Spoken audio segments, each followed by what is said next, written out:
Welcome to Study IQ. I hope I'm visible as well as audible. एक बार audibility and visibility को confirm करोगे so that we can move forward. Okay. So yes. Okay. So yeah.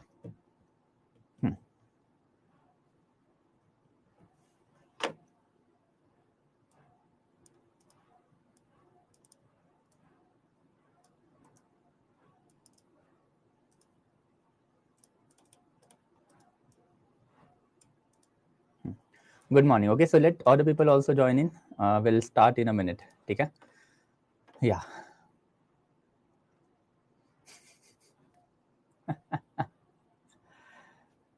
चलो बढ़िया है ना? Yeah. ठीक है? So yes. So let's start with the doubt. अगर कोई डाउट रहेगा पहले तो डाउट के ऊपर बताओगे. Good morning to all of you. Yes. Meanwhile अगर और कोई issues रहेंगे तो बताओगे. Let other people also join in. We'll start in a minute. ठीक है? So this will be the last orientation. By and large आज खत्म हो जाएगा सब कुछ. ठीक है? So let's start with the doubt. अगर कुछ डाउट होंगे तो you will type it out guys. Otherwise we'll move forward. ठीक है?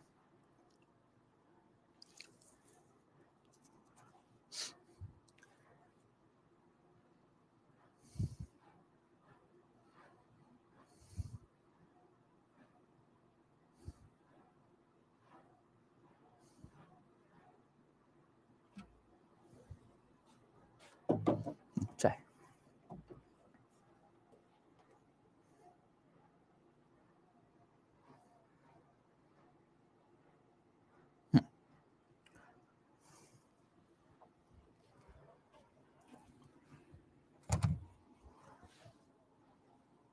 हाँ ठीक है. Yes sir, will you provide method to revise the notes given by EU?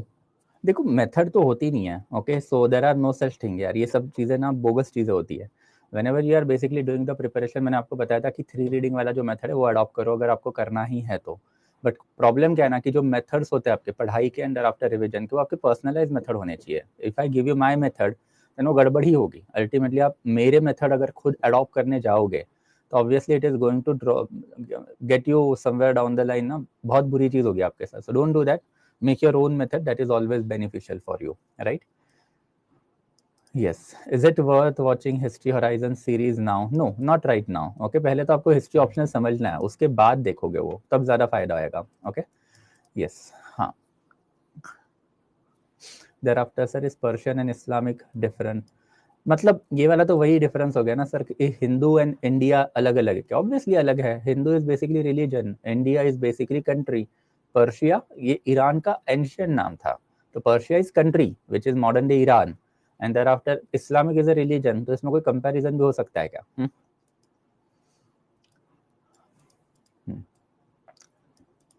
Sir आप जो क्लास में लिखते हैं उसको भी नहीं लिखना. वो सब आपको मिल जाएगा यार. आपको मैं हैंड रिटन नोट्स तो मैं ही आपको प्रोवाइड करूंगा ना. So you are not required to write it down. अगर लिखना है आपको on your own then you can do that. But by and large मैं सारी चीज़ें आपको नोट्स में डाल के दे दूंगा. Don't worry about that. ठीक है? यस. हाँ sir Greek and Indo Greek different समझ नहीं आया. ग्रीक एंड इंडो ग्रीक का डिफरेंस क्यों नहीं समझ में आ रहा है? नॉर्मल इंग्लिश वर्ड है यार. एक ग्रीक बंदा होता है. ग्रीक बंदा is a pure Greek person. And एक इंडो ग्रीक है, एक ऐसा ग्रीक बंदा जो इंडियन औरत के साथ इंटरमिंगल हुआ. अंदर उसकी जो प्रोजेनी, उसका जो बच्चा वो बन गया Indo Greek. Because from mother side he is Indian and from father side he is Greek. तो जैसे एंग्लो इंडियन आपके होते हैं एंड ब्रिटन ब्रिटिश होते हैं, वही वाला डिफरेंस है कि ब्रिटिश पर्सन कौन होता है? जो ब्रिटेन का है. And then who is Anglo Indian? Anglo Indian मतलब जो बेसिकली उसका पप्पा जो है वो ब्रिटेन का है और मम्मी जो है वो इंडिया के साइड से आती है, तो बन गया एंग्लो इंडियन. तो ये तो नॉर्मल इंग्लिश वर्ड है यार. इसमें क्या समझ नहीं आ रहा आपको? हाँ एनसीईआरटी पढ़ना जरूरी आपको नहीं है. ओके सो एनसीईआरटी जो बेसिकली उसके लिए आपको ये जो है ये बाकी की चीज़ें जो है नहीं पढ़नी है. ओके यस देयर आफ्टर फिर यस. हाँ हाँ लेक्चर के पहले ओरिएंटेशन करने तो इम्पोर्टेंट है ना भाई. उसके बिना हिस्ट्री ऑप्शनल कुछ पढ़ले ही नहीं पड़ेगा. सारा बाउंसर जाएगा. फिर उसके बाद में हिस्ट्री ऑप्शनल करोगे विदाउट वॉचिंग ओरिएंटेशन, फिर तो सारा गड़बड़ है ना सारी की सारी. ओके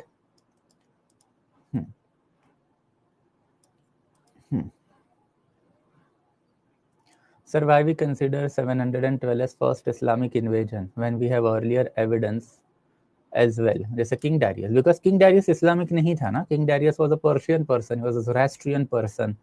तो पहला इस्लामिक इन्वेजन महमूद बिन कासिम का ही है. It is not the first invasion on India ना, it is first Islamic invasion on India. Darius the Great का पहला इन्वेजन था इंडिया के ऊपर. He was a Persian. There after फिर ग्रीक का इन्वेजन है, फिर इंडो ग्रीक, देयर आफ्टर फिर शकाज, देयर आफ्टर फिर पहलवास, फिर कुशान है, there after Huns are there, and there after Islamic invasion. तो multiple invasion have happened in our country, and उसमें से डैरियस का सबसे पहला है, बट फर्स्ट इस्लामिक इन्वेजन जो 712 में ही आया हुआ है. ओके. तमिलनाडु वाला हिस्ट्री का बुक जो बेसिकली बोगस है, वो बिल्कुल भी नहीं पढ़ना है आप लोगों को. So just skip that particular book, उसका कोई फायदा नहीं होने वाला है. ओके. अगर पढ़ना ही है तो ओल्ड एनसीईआरटी पढ़ोगे, that is more reliable as well as beneficial. हाँ, ऑप्शनल क्लासेस से प्रीलिम्स की हिस्ट्री की प्रिपरेशन हो जाएगी. Absolutely don't worry about that. Okay. हाँ, हेत पटेल, या आपका, मुझे नहीं लगता आपका नाम हेत रहेगा, आपने कुछ शॉर्ट फॉर्म डाल के रखा. You will drop me personal message for this thing. Okay. एक पर्सनल मैसेज मुझे इसके लिए ड्रॉप आउट करोगे, ठीक है. एनीथिंग एल्स गाइस, और कुछ अगर डाउट रहेगा तो बताओगे. Okay. Yes. Okay, take a minute more अगर और कोई डाउट रहेगा, अदरवाइज विल मूव फॉरवर्ड. हाँ, ठीक है. Yes, perfect, good, everything is clear, right. चल, आई विल मूव फॉरवर्ड. ठीक है, आगे बढ़ लेते फिर धीरे धीरे. ओके. हाँ, पर्सनल मैसेज कैसे करोगे बेटा? मेरे इंस्टाग्राम एंड मेरे टेलीग्राम चैनल के ऊपर. I hope you are aware of my Instagram as well as Telegram ID, and you are joined to our Instagram as well as Telegram channel also, right. तो मेरे personal handle के ऊपर जो है मुझे message करोगे. ओके. चलो, good. कल एंड परसों ऑफ दे दो.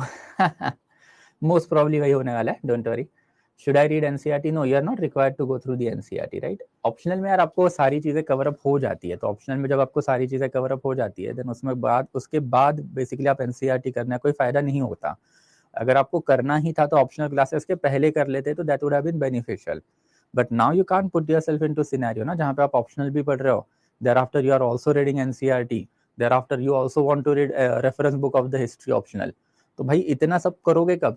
गिन चुन के 1.5 साल आप होता है आपके पास, 1 साल होता है प्रिपरेशन का. उसमें अगर पूरा का पूरा 1 साल ये हिस्ट्री ऑप्शनल में लगाओगे, तो जीएस कब पढ़ोगे, प्रीलिम्स कब पढ़ोगे, बाकी के सब्जेक्ट कब पढ़ोगे? तो दैट्स ये चीज़ मैंने आपको पहले ही बोली है कि since you have join the course ना, तो बाकी के सारे बुक लिस्ट करना जो उसको आप थोड़ा सा साइड लाइन में रखोगे, वो नहीं करोगे तो भी चल जाएगा. आइडियल था अगर आप इस कोर्स ज्वाइन करने से पहले कर लेते, but it is absolutely fine अगर नहीं भी किया है. बट अब के लिए क्या करना है, तो जो मैं क्रक्स मटेरियल आपको प्रोवाइड कराऊंगा, जो मैं आपको हैंड रिटन नोट्स प्रोवाइड कराऊंगा, and there after this PPTs जिसका एक्सेस आपके पास है, इन तीनों चीज़ों को जो है आपको बढ़िया तरीके से करके रखना है. तो इसके ऊपर थोड़ा सा फोकस रखना अभी के लिए. Okay. Yes, anything else guys, और कुछ?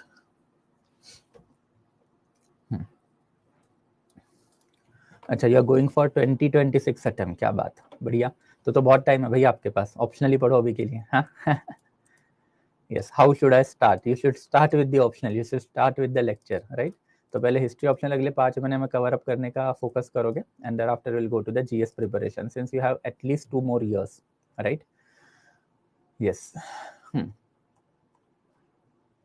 चलो, गुड, अच्छी बात है. एनीथिंग गाइस, और कुछ अगर डाउट रहेगा तो बताओगे.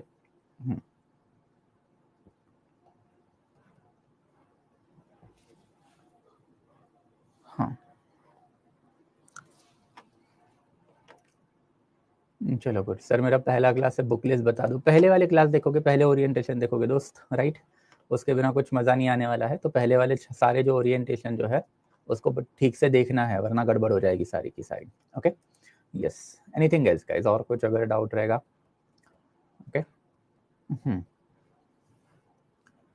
Okay, what about 2025? 2025 वालों के लिए भी सेम ही तो है. अगर आप 2024 का अटेम्प्ट दे रहे हो, देन थोड़ी सी गड़बड़ होती है.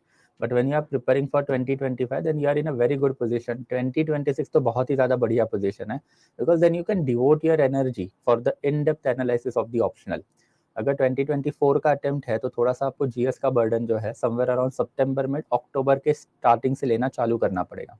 Because by the time period of the December, if you are giving 2024 वाला अटेम्प्ट, तो by the time period of the December आपकी जो मेजॉरिटी ऑफ द जीएस वाली चीज़ें एंड ऑप्शनल वाली चीज़ें वो कवर अप हो जानी चाहिए. तो थोड़ा सा बर्डन आएगा अगर 2024 का अटेम्प्ट है. अगर 2025 का attempt if you are preparing, then obviously अभी के लिए सिर्फ ऑप्शनल ही फोकस कर लेना. Try to keep yourself abreast with me. In by the time period of the December अगर आपका ऑप्शनल ठीक से हो जाता है then that will be a very good scenario for you. Okay, reference book नहीं पढ़नी है, मैं आपको अब 1000 बार बता चुका हूँ. You can't have that scenario. यार पढ़ने में मजा आता है, देखो इवन आई कैन अंडरस्टैंड पढ़ने में मजा आता है, बट यार सिर्फ उपिंदर सिंह ही लेके बैठोगे ना, 1000 पेज का बुक है, वो 6 महीना खा जाएगा आपका. और साल का 6 महीना अगर आप एक ही बुक को डिवोट कर रहे हो तो फिर यार कैसे क्लियर हो जाएगा आपका प्रीलिम्स या फिर मेंस या फिर इवन इंटरव्यू, बताओ मुझे. सो don't do that. Okay, yes, anything else guys. हाँ यस, मेरा अटेम्प्ट 2024 का है. तो वही मैंने आपको बताया कि 2024 का जो अटेम्प्ट है उनके ऊपर थोड़ा सा बर्डन रहेगा, because since only 1 year is left now and bye the time period of the December at least आपका GS4 ठीक से कवर होना है, GS3, GS2 and there after optional का एक 50 to 70% पोर्शन जो वो कवर अप करवाना पड़ेगा आपको. तो आपका स्ट्रेटेजी उसी हिसाब से होना चाहिए. Okay, yes, anything else guys, और कुछ? चलो बढ़िया. ओके, अच्छी बात है. एंड ओरिएंटेशन यार दोस्तों प्लीज देख लेना. ओरिएंटेशन अगर नहीं आपने देखे ना तो हिस्ट्री ऑप्शनल में 300 प्लस तो छोड़ो, 200 मार्क्स भी आपको नहीं आने वाला. That is my personal guarantee to you. Market में आप जितने भी कैंडिडेट देखोगे सबके साथ वही होता है कि आके फंस जाते हैं 200-220 के रेंज में, बिकॉज दिस ओरिएंटेशन जो है it will help the building that foundation. ये कोई मजाक नहीं होता है जो मैं 8-10 लेक्चर इनिशियल लेवल पे लेता हूँ. तो ये सारे के सारे orientation this will be I guess our 7th या फिर 8th सेशन राइट नाउ, जो मैंने पिछले 10 दिन में अप्रॉक्सीमेटली कवर अप करवाए हैं. तो ये सारे के सारे जो अच्छे तरीके से आपको करने ही करने हैं. अगर ये स्किप कर रहे हो आप देन ऑब्वियसली फिर भूल जाओ कि आपको 250 से भी ज़्यादा मार्क्स हिस्ट्री ऑप्शन में कभी आने वाले हैं. एंड मोस्ट प्रोबेबली जो है बेसिकली आपका जो स्कोर रहेगा वो somewhere around 180 and there after 220, बस इसी के बीच में ही रहने वाला है. बिकॉज आपको हिस्ट्री में पढ़ना क्या वही नहीं पता है एंड आप हिस्ट्री पढ़ने चलोगे तो ऐसा नहीं होगा ना. फिर आप पूरे के पूरे 2-3-4-5 अटेम्प्ट जो दोगे अपने जिंदगी में उसमें सब बस रटते बैठोगे एंड उससे मार्क्स जो आपको नहीं आने वाले हैं. So if you have join class of late recently then आपको ओरिएंटेशन सारे के सारे जो है मेरे देखने ही हैं before we kick start our actual modern India. तो इसको थोड़ा सा ध्यान में रखना, ठीक है. यस, हाँ sir, for 2024 rely on the class notes. Yes absolutely, class notes sir हमारे काफ़ी कॉम्प्रिहेंसिव है and I am giving you personal guarantee कि आधे से ज़्यादा क्वेश्चन जो है वो तो डायरेक्टली अपने क्लास नोट से ही फंसने वाले हैं. And rest of the question अगर आपने मेरे लेक्चर्स देखे हुए हैं तो वहाँ से जो नॉलेज एंड प्रोसेसेस जो आप समझोगे, कंसेप्चुअल क्लैरिटी जो आपको आएगी उससे you will be easily able to handle it. ठीक है, तो इसकी वजह से रेफरेंस बुक करने में कोई सेंस नहीं है. और रेफरेंस बुक करने का सेंस नहीं, इसका रीज़न मैंने आपको पहले भी बता चुका है कि मेजॉरिटी ऑफ द हिस्टोरियन जो है या फिर जिनके हिस्टोरियंस के बुक जो हम पढ़ते हैं वो मार्क्सिस्ट हिस्टोरियन है. हमने देखा है कि उपिंदर सिंह है या फिर सतीश चंद्रा है, बिपान चंद्रा है, तो सारे के सारे जो मार्क्सिस्ट हिस्टोरियन वाले लोग हैं. एंड फिर इनके बुक की यूटिलिटी आजकल बहुत ही ज़्यादा कम हो चुकी है. तो वो पढ़ तो लोगे, आप पढ़ भी लोगे, बढ़िया से भी पढ़ लोगे, बट वो टाइम वेस्ट भी है. एंड आफ्टर वहाँ से रिजल्ट या फिर बेसिकली जो आउटपुट आना चाहिए उतना आएगा भी नहीं. तो that's I am telling you कि नोट्स करोगे, बिकॉज नोट जो हमारे बनते हैं वो बहुत ही अलग अलग सोर्सेज से बनते हैं and I am not going to diverge the sources at all. Okay, yes, anything else guys, और कुछ अगर डाउट रहेगा तो बताओगे.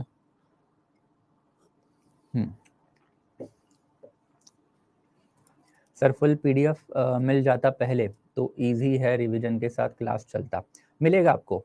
यूजुअली मेरे क्लास के स्टार्टिंग में मैनेजमेंट तो देखो अलाउड नहीं करता है, but I open up the window bye my self, जहाँ पे आपको मुझे एक रिक्वेस्ट डालनी पड़ेगी मेरे मेल आईडी के ऊपर. एंड वो रिक्वेस्ट जब आप मेरे को डालोगे तो मैं आपको एक कंपाइल्ड मटेरियल जो है पूरे के पूरे मॉडर्न इंडिया का दे दूंगा. तो ये मेरे जो विंडो है बेसिकली हफ्ते भर के लिए खुलते हैं. जब जब मेरा जो अब मॉडर्न लॉन्च होगा मोस्ट प्रॉब्ली हमारा मंडे या फिर ट्यूसडे ऑनवर्ड.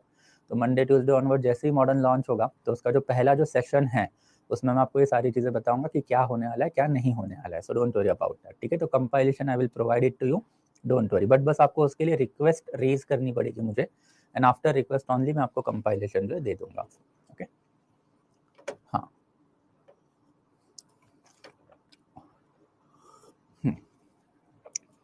दिन का एटलीस्ट कितना आज देना पड़ेगा अपनी स्टडी को? पकड़ के चलो यार अभी के लिए 3 से 5 घंटा, not more than that. Don't burn out yourself. वरना होता क्या है ना कि बच्चा अभी से 10-10 घंटा पढ़ लेता है, बट अल्टीमेटली एग्जॉशन नाम की भी तो चीज़ होती है ना यार जिंदगी में. जैसे फॉर एग्जाम्पल अगर जिम करोगे तो 2-3-4 महीने के बाद ना बहुत ज़्यादा एग्जॉशन आ जाता है और मन करता है जिम छोड़ दे, थोड़ा सा आराम कर ले. एंड दैट्स वाई 2-3-4 महीने के बाद अगर आपने जिम कभी की होगी तो आपको दिखता भी होगा कि इंटेंसिटी कम हो जाती है जिम की अपने आप. तो वही वाला प्रॉब्लम है कि कंसिस्टेंसी जो है हमेशा गाइड किया जाता है कि होनी चाहिए, बट कंसिस्टेंसी के साथ जो बेसिक प्रॉब्लम होता है ना एग्जॉशन, उसके ऊपर कभी कोई बात ही नहीं करता. एंड आप कंसिस्टेंसी के चक्कर में फिर अपने आप को इतना ज़्यादा एग्जॉस्ट कर देते हो कि bye the time period of December Jan Feb ना हवा ही निकल जाती है पूरी की पूरी। मतलब पहले जो है बेसिकली पढ़ाई में मन नहीं लगेगा, फिर धीरे धीरे जो एंग्जाइटी बढ़ेगी and there after third stage जो डिप्रेशन आ जाएगा। सो बाय अप्रैल मई जून जो है डिप्रेशन आ जाता है और प्रीलिम्स उसी में निकल जाती है, फिर fail, total fail.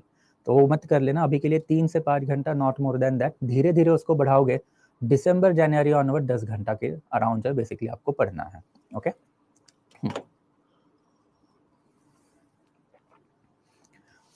Okay sir please prelims time class of रहे। कौन सा प्रीलिम्स का टाइम भाई? आपका प्रीलिम्स अगले मई में है। आपका कोर्स जो बेसिकली मैं आप जैन फेब के अराउंड जो खत्म कर दूंगा, डोंट वरी अबाउट दैट। ठीक है।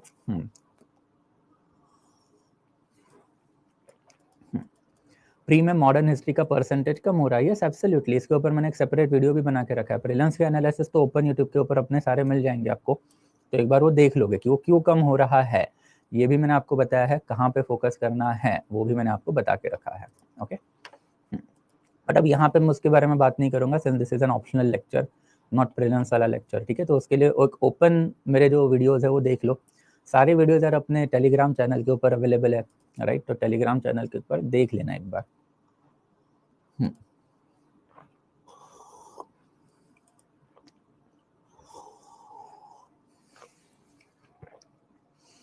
सर 2026 का अटेम्प्ट है तो how many hours for all subject shall I give? All subject के लिए नहीं, बेसिकली एक एक करके स्टेप बाय स्टेप जाओ ना। अगले 5-6 महीने में से फॉर एग्जांपल दिसंबर तक ऑप्शनल टारगेट करो।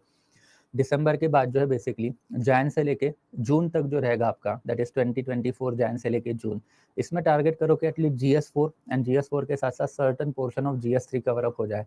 Rest of the portion of GS3 and GS2 जो है वो अगले जून से लेके दिसंबर तक रेडी हो जाए। तो इसका फायदा क्या होगा कि बाय दिसंबर 2024 आपका जो है majority of the GS as well as optional अच्छे तरीके से जो है वो पढ़ के हो गया होगा।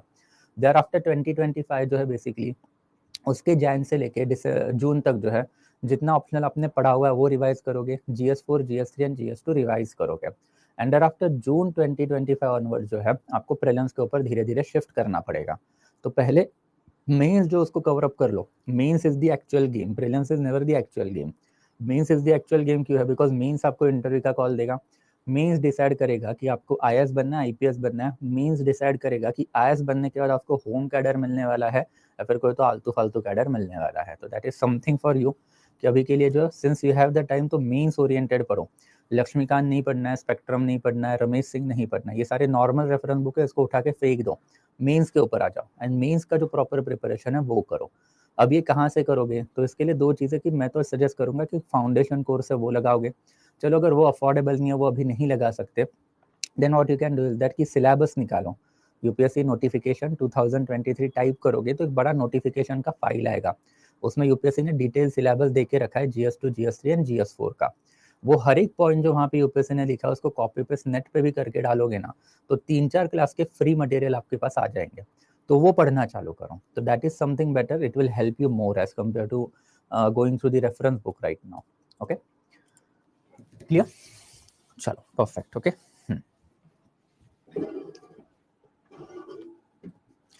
ओके क्लियर है, राइट?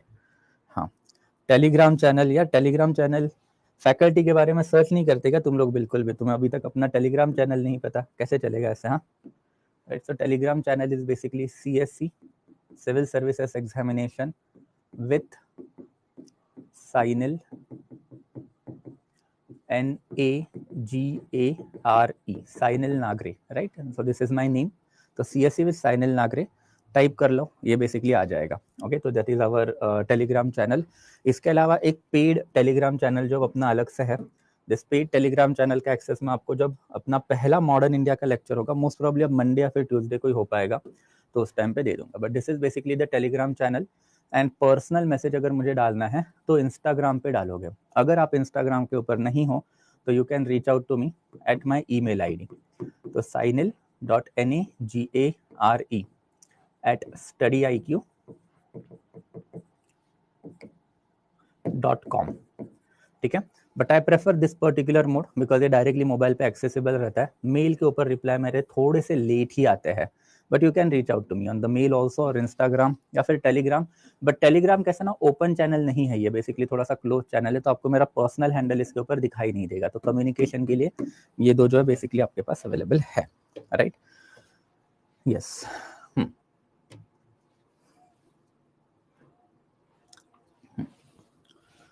ओके, चलो परफेक्ट,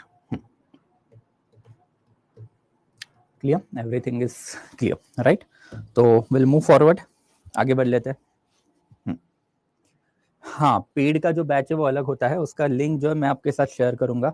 ये मेरा थोड़ा सा ओपन टेलीग्राम है, एक क्लोज टेलीग्राम ग्रुप भी अपना, बट वो मैं आपको मंडे या फिर ट्यूसडे को जो मेरा पहला मॉडर्न का जो लेक्चर रहेगा तब basically I will be sharing it with you.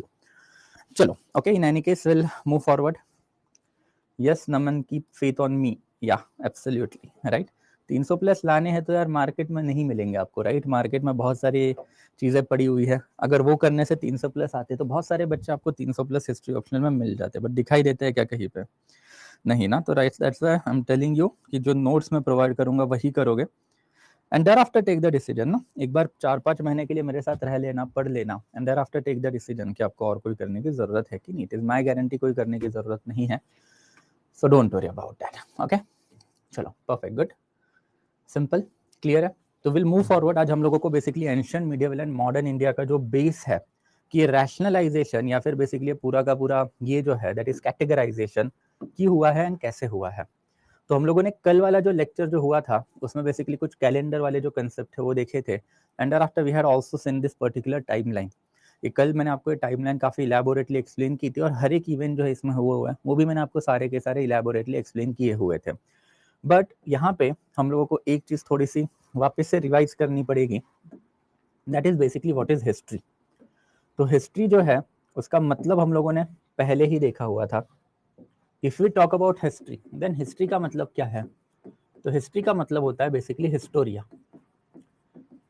Historia का मतलब क्या है? To enquire. It is a Greek word जिसका मतलब होता है to enquire, and that is the basic difference between history and mythology.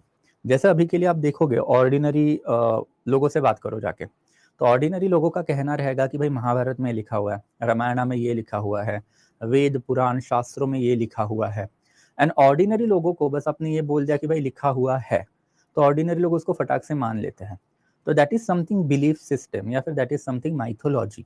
तो as a history optional student आपको यही प्रिसाइज चीज नहीं करनी रहती है कि अगर एक बंदा आके आपको कुछ बोले कि भाई ऐसा ऐसा लिखा हुआ है या फिर ये दिखाई देता है, then as a history optional candidate या फिर as a student of history आपका प्राइमरी एस्पेक्ट क्या होता है कि इंक्वायर करना, जो लिखा है वो सही में लिखा हुआ है क्या, जो लिखा हुआ है उसकी कुछ वेरीफाइबल एविडेंसेस है क्या, अगर है तो ही हम मानेंगे, वरना हम मानेंगे क्यों ना। इसका रीजन भी मैंने आपको बताया था कि throughout ancient India, medieval India, knowledge has always been a monopoly. आप एग्जाम्पल ही ले लेना कि एंशिएंट इंडिया के मेजॉरिटी ऑफ द टेक्स्ट जो आपको संस्कृत लैंग्वेज में दिखाई देंगे या फिर बेसिकली प्रकृत लैंग्वेज में दिखाई देंगे, वैसे मीडिएवल इंडिया के मेजॉरिटी टेक्स्ट जो आपको पर्शियन लैंग्वेज में दिखाई देंगे या फिर बेसिकली अरेबिक लैंग्वेज में दिखाई देंगे।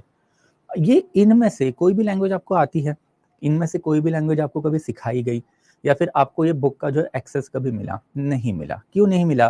Because throughout our ancient as well as medieval past education जो है ये मेजॉरिटी ऑफ द सिटीजन को जो है डिनाई किया गया है। डिनाई किया गया है मतलब सिस्टमेटिकली एजुकेशन आप जब डिनाई करोगे, डिनाई करने के बाद ultimately majority of the Indian ना चीजें पढ़ पाएंगे ना चीजें समझ पाएंगे, and that's why since this knowledge monopoly was there, knowledge monopoly की वजह से हुआ क्या, very few people could read and write, and ये फ्यू पीपल जो है हमेशा पॉलिटिकल एलाइट ही होते थे। एंड ये बेसिक प्रॉब्लम होता है पॉलिटिकल एलाइट के साथ, ये जो हमने देखा हुआ था कि जब ये लोग अपने बुक लिखते हैं तो बुक लिखने के पीछे का मकसद क्या होता है, what is the objective of writing behind that book? To maintain that eliteness, to maintain that higherness which they have with themselves, and that's why फिर आपको हर एक किंग या फिर हर एक बुक जो है जो किंग से एसोसिएटेड है उसमें आपको कुछ कुछ ऐसी स्टोरीज दिखाई देंगी जहाँ पे वो किंग या फिर जो एलाइट पर्सनैलिटी है उसको एक तो भगवान बनाने की कोशिश की जा रही है या फिर वो पर्सन जो है, पर्सनैलिटी जो है, उसकी पोजीशन मेंटेन रखने की कोशिश जो बेसिकली की जा रही है। एंड यही एलाइट कैरेक्टर जो है हिस्ट्री राइटिंग का, दैट्स हम लोगों को इंक्वायरी करनी पड़ती है कि भाई लिखा हुआ है तो सच है या फिर झूठ है। तो हमारे पास एंशिएंट इंडिया के मल्टीपल सोर्सेस है मीडिएवल इंडिया के मल्टीपल सोर्सेस है, कुछ कुछ सोर्सेस की तो हमने बात भी की थी, बिकॉज जब आपको इंक्वायरी करनी है आपको लगेंगे sources, and sources are divided into archaeology, and archaeology के साथ साथ बेसिकली लिटरेरी। एंड ये आर्कियोलॉजी एंड लिटरेरी सोर्सेज जो है उसका एक फर्दर कैटेगराइजेशन भी हमने देखा था कि जैसे आर्कियोलॉजी में हमको कुछ कुछ चीजें एक्सप्लोरेशन से मिलती है, एंड आर्कियोलॉजी के में ही हमको कुछ कुछ चीजें जो है वो बेसिकली एक्सकैवेशन से मिलती है। इसमें हम लोगों ने फर्दर कैटेगराइजेशन भी देखा था कि वर्टिकल एक्सकैवेशन, हॉरिजॉन्टल एक्सकैवेशन क्या होता है। एंड वैसे ही लिटरेरी सोर्सेज की बात करें तो हमारे पास कुछ रिलीजियस सोर्सेस है, वैसे ही फिर हमारे पास कुछ सेक्युलर इंडिजीनियस सोर्सेस है, एंड वैसे ही हमारे पास जो है बेसिकली कुछ फॉरेन सोर्सेस है। तो ये सारे सोर्सेज जब हमारे पास अवेलेबल रहेंगे उन सब में आपको यही वाला प्रॉब्लम जो है दिखाई देगा कि they are elitist in nature. And elitist in nature जब आपके सोर्सेस रहेंगे तो ऑब्वियसली उसमें जो लिखा हुआ है ये 101% सच नहीं होगा। मैंने आपको एक एग्जाम्पल भी दिया था कि ये पॉलिटिकल प्रोसेसेस सेम ही चल रही है। तो take an example of the present government, Modi ji का गवर्नमेंट है। अब मोदी जी भी जो भी चीज करते हैं सोसाइटी में, इकोनॉमी में, पॉलिटी में, वो एक ऑब्जेक्टिव के साथ करते हैं कि अपनी कुर्सी भाई बच जाए। इन दैट कैपेसिटी अगर मैं मोदी जी का आदमी हूँ, if I am writing a book on Narendra Modi, then obviously उसमें मैं मोदी जी का क्रिटिसिज्म करूंगा ही नहीं। उसमें मैं बेसिकली मोदी जी के लिए जो प्रॉब्लमेटिक एस्पेक्ट है, जैसे गुजरात राइट हो सकता है, या फिर उनके इकोनॉमिकल फील्ड मेजर जैसे डिमोनिटाइजेशन वगैरह हो सकते हैं, तो उसके बारे में लिखूंगा ही नहीं। बिकॉज ऑब्वियसली मेरा तो ब्रेड एंड बटर उसी के ऊपर है ना। और ये सिर्फ मोदी जी ने ही किया है क्या? नहीं, एक जमाने में मनमोहन सिंह ने भी वही किया, वाजपेयी ने भी वही किया, पीवी नरसिम्हा राव ने भी वही किया, इंदिरा गांधी ने भी वही किया, नेहरू ने भी वही किया है। तो ये जो है आपको बेसिकली इंडिया के इंडिपेंडेंस के बाद की जो टेंडेंसी दिखाई देती है, ये हजारों साल से इंडिया में चली आई हुई टेंडेंसी है। एंड दैट्स जब आपको इतिहास पढ़ना है तो इतिहास पढ़ना है मतलब आपको जो लिखा हुआ है या आर्कियोलॉजी में जो दिखाई देता है वो पढ़ना नहीं होता है, उसको एनक्वायर करना होता है। एंड फिर यही इंक्वायरी जो है बेसिकली आपको करने के लिए आपको सोर्सेस लगते हैं, and that's why this is something that you need first of all. And sources के बाद, सोर्सेस से हम लोग को जो इन्फॉर्मेशन मिलती है, पॉलिटिकल इन्फॉर्मेशन। क्या होती है पॉलिटिकल इन्फॉर्मेशन? कि भाई किंग कौन से थे, एंड आफ्टर किंग की पॉलिसीज जो है बेसिकली वो कौन सी थी। तो सब for example Ashoka great king था, उसकी एक पॉलिसी ऑफ धम्मा हम लोग को दिखाई देती है। वैसे ही अलाउद्दीन खिलजी है भाई, अलाउद्दीन खिलजी के मार्केट रिफॉर्म जो है वो वंडर ऑफ एजेस माने जाते थे। एंड वैसे ही अल्टीमेटली हमारे पास औरंगजेब भी है, कि औरंगजेब की Deccan policy ruled Aurangzeb as well as Mughal. इसको टेक्निकल टर्म में हिस्टोरियन ये भी बोलते हैं कि Deccan ulcer ruled Aurangzeb as well as Mughal. तो ये जो किंग है, अंडर आफ्टर किंग की जो पॉलिसीज है उसका एक लॉन्ग लास्टिंग इम्पैक्ट वो किंग से एसोसिएटेड हमेशा से ही होता है। तो हमको ये दोनों चीजें पढ़नी पड़ेगी। देर आफ्टर हम लोगों को बेसिकली क्या पढ़ना है? इकोनॉमी पढ़ना है। इकोनॉमी में 3 एस्पेक्ट जो हमने देखे हैं कि एग्रीकल्चर, एग्रीकल्चर के बाद craft and industry, and craft and industry के बाद अल्टीमेटली ट्रेड। अब कोई भी किंग जो राजपाट करता है वो क्यों करता है? उसको मजे मारने हैं, उसमें पॉलिटिकल पावर है, बट सबसे इंपॉर्टेंट चीज अगर कोई भी किंग के लिए रहेगी तो रहता है पैसा। पैसे के बिना तो आपका राजपाट जो है उसका कोई फायदा ही नहीं है। जितना ज्यादा पैसा आपके पास उतना आपका राजपाट बड़ा, उतना उतना आपका एम्पायर जो बड़ा। एंड दैट्स व्हाई पैसा आएगा कहाँ से? पैसा आएगा बेसिकली आप डिफरेंट डिफरेंट रेवेन्यू स्ट्रीम जब ओपन करोगे तब। तो इन दैट कैपेसिटी अगर आप आज भी देखोगे तो गवर्नमेंट ऑफ इंडिया को जब जब पैसे कम पड़ जाते हैं तो गवर्नमेंट ऑफ इंडिया क्या करती है? जो बेसिकली टैक्सेस जो है वो बढ़ाती है। तो भले ही लोगों के ऊपर उसका बोझा पड़े, it does not matter, but taxation तो बढ़ेंगे भाई, गवर्नमेंट के पास पैसा नहीं है। बट आपके दिमाग में ये सवाल तो आएगा ही कि सर गवर्नमेंट ही तो पैसा छापती है, तो why don't they just basically print the money and circulate in the market. But ये वाला जो एस्पेक्ट है कि अगर गवर्नमेंट खुद से पैसा छापने लग गई और मार्केट में डालने लग गई तो इन्फ्लेशन बढ़ने का खतरा होता है, और अगर इन्फ्लेशन बढ़ा तो इकोनॉमी पूरी की पूरी कोलैप्स ही हो जाती है। एंड दैट्स व्हाई फिर आपको क्या करना पड़ता है? टैक्सेशन के थ्रू पैसा जो है वो लाना पड़ता है। ये सारे इकोनॉमिकल कंसेप्ट है, बाद में इकोनॉमी में जाओगे तब समझोगे। But as far as history is concern आपको यही चीज तो समझनी पड़ेगी कि ये रेवेन्यू स्ट्रीम जो आते कहाँ से है। तो कोई भी कंट्री को एक अर्बन कंट्री बनना है, डेवलप कंट्री बनना है, मुगलों के टाइम पे भी वही था, मौर्यंस के टाइम पे भी वही था। एंड इसी चीज की वजह से सबसे पहले आपको एग्रेरियन सरप्लस लाना पड़ेगा। जब तक आप एग्रेरियन सरप्लस नहीं लाते तब तक मेजॉरिटी पॉपुलेशन एग्रीकल्चर से निकल ही नहीं पाती। आपको ये चीज समझनी पड़ेगी कि आज आप घर पे बैठ के लेक्चर देख रहे हो, मैं यहाँ पे बैठ के लेक्चर दे रहा हूँ, क्यों दे रहा हूँ? बिकॉज खाना प्लेट पे आ रहा है ना। सुबह आपने नाश्ता किया, लेक्चर खत्म होने के बाद आपको पता है भाई खाना मिलने वाला है, अगर ये मैं खाना बंद कर दूं तो क्या करोगे आप? आपको बेसिकली एक तो खेती बाड़ी करनी पड़ेगी या फिर जंगल में जाके शिकार करनी पड़ेगी, that is hunting and food gathering करनी पड़ेगी। Take an example corona. Corona के टाइम पे जैसे ही लोगों के जॉब चले गए, majority of the people become jobless, तो वो शहर में रहे क्या? नहीं रहे। कहाँ जाना पड़ा? विलेज में जाना पड़ा, खेती बाड़ी करनी पड़ी। तो सबसे इंपॉर्टेंट एस्पेक्ट कोई भी इकोनॉमी के लिए होता है वो foundational aspect is agrarian surplus. जब तक अग्रेरियन सरप्लस नहीं है तब तक majority of the population he agriculture से बाहर नहीं निकल पाएगी। एंड जब majority of the population agriculture से बाहर निकलेगी तो यही पॉपुलेशन जो है इनको क्या मिलेगा? क्राफ्ट एंड इंडस्ट्री, मतलब धंधा करने का मौका मिलेगा। तो this people then will create craft and industry, मतलब मैन्युफैक्चर्ड गुड, माल बनाएंगे। एंड फिर यही माल को बेचने के लिए आपको trade network internal with in country and external out of country develop करने पड़ेंगे। एंड कोई भी किंग जो हम देखते हैं एंशंट से लेके मीडिएवल तक एंड इवन मॉडर्न इंडिया तक, सबका ये एस्पेक्ट प्राइमरी रहा ही रहा है। एंड यही चीज आपको अगेन समझनी पड़ेगी कि इसको अगर आप कोरोबोरेट भी करोगे या बेसिकली प्रेजेंट इंडिया के साथ, देन आपको ये समझ में आ जाएगा कि बेसिकली ये तीन चीजें जो है इंडिया के पास अभी नहीं है। एंड दैट्स वाई इंडिया के ऊपर हमेशा से ये बेसिकली एलिगेशन भी लगता है कि India is not a developed country. India में दो इंडिया है, एक भारत है और एक इंडिया है। यही वाला एस्पेक्ट है। हमारे एग्रीकल्चरल फाउंडेशन अभी तक स्ट्रांग नहीं है। एंड जब हमारे एग्रीकल्चरल फाउंडेशन स्ट्रांग नहीं रहेंगे तो ऑब्वियसली हमारा मैन्युफैक्चरिंग एंड ट्रेड जो है वो भी अच्छा नहीं रहेगा। तो ये बाद में जाओगे इकोनॉमी में तब पढ़ोगे कि इंडिया का ये फंडामेंटल प्रॉब्लम है कि India is a service based economy, मतलब सर्विस हम लोग ज्यादा देते हैं बट हमारे पास मैन्युफैक्चरिंग एंड एग्रीकल्चर का जो बेस होना चाहिए, जो एक डेवलप कंट्री के पास होता है, वो नहीं है। But through out ancient and medieval India बहुत सारे राजाओं ने, बहुत सारे बादशाहों ने ये चीज जो है लाने की कोशिश की थी, तो ये भी हम लोगों को पढ़ना पड़ता है। देयर आफ्टर फिर हमारे पास सोसाइटी है। सोसाइटी में बेसिकली हम लोग को देखना है कि position of the varna and there after position of the jati जो है वो कैसी रही है। हमको ये भी देखना पड़ेगा कि जो पोजीशन जो है ऑफ वुमन वो कैसी रही है। एंड जो बेसिकली अदर रिलीजन जो है उनकी पोजीशन सोसाइटी में कैसी रही है। ऐसा नहीं है ना कि India is basically Hindu only. Since time इमेमोरेबल ये लैंड के ऊपर मल्टीपल डिफरेंट डिफरेंट रिलीजन रह चुके हैं।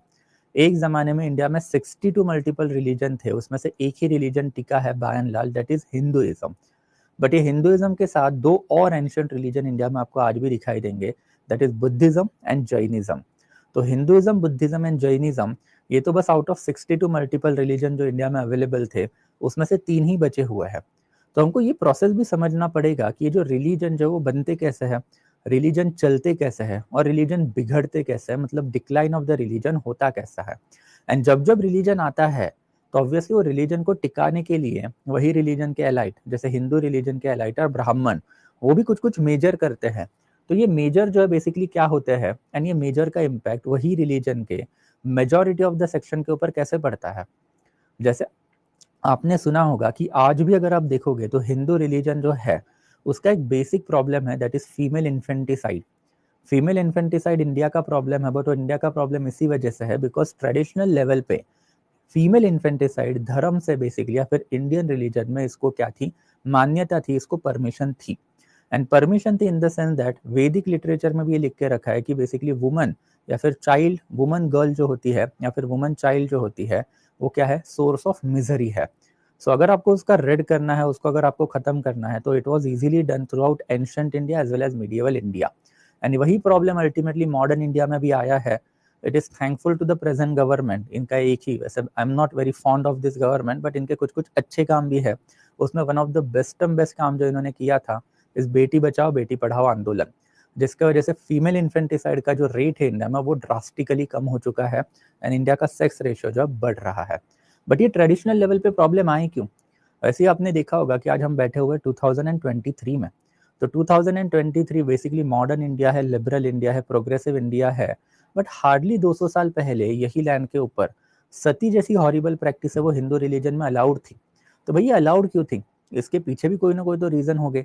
जो बंदे ने बुक में ये डालने की कोशिश की थी कि भाई सती होनी चाहिए, उसके पीछे के भी तो रीजन हम लोग को समझने पड़ेंगे कि ये प्रैक्टिसेस आई क्यों। एंड फिर ये प्रैक्टिसेस आने के बाद इनका जाना जरूरी क्यों था, दैट इज सोशल रिफॉर्म जो है वो जरूरी क्यों थे। अल्टीमेटली ये तीनों चीजें हम लोगों को जो पढ़नी है वो क्यों पढ़नी है? बिकॉज इंडिया या फिर Bharat as you see today ये पूरा का पूरा इसी पिलर के ऊपर बना हुआ है। और इंडिया जो है ट्रेडिशनल लेवल पे कभी यूनिफाइड कंट्री था ही नहीं। For the first time India को यूनिफिकेशन देने का काम जो है बेसिकली तो जवाहरलाल नेहरू, गांधी एंड सरदार पटेल की लीडरशिप ने किया था।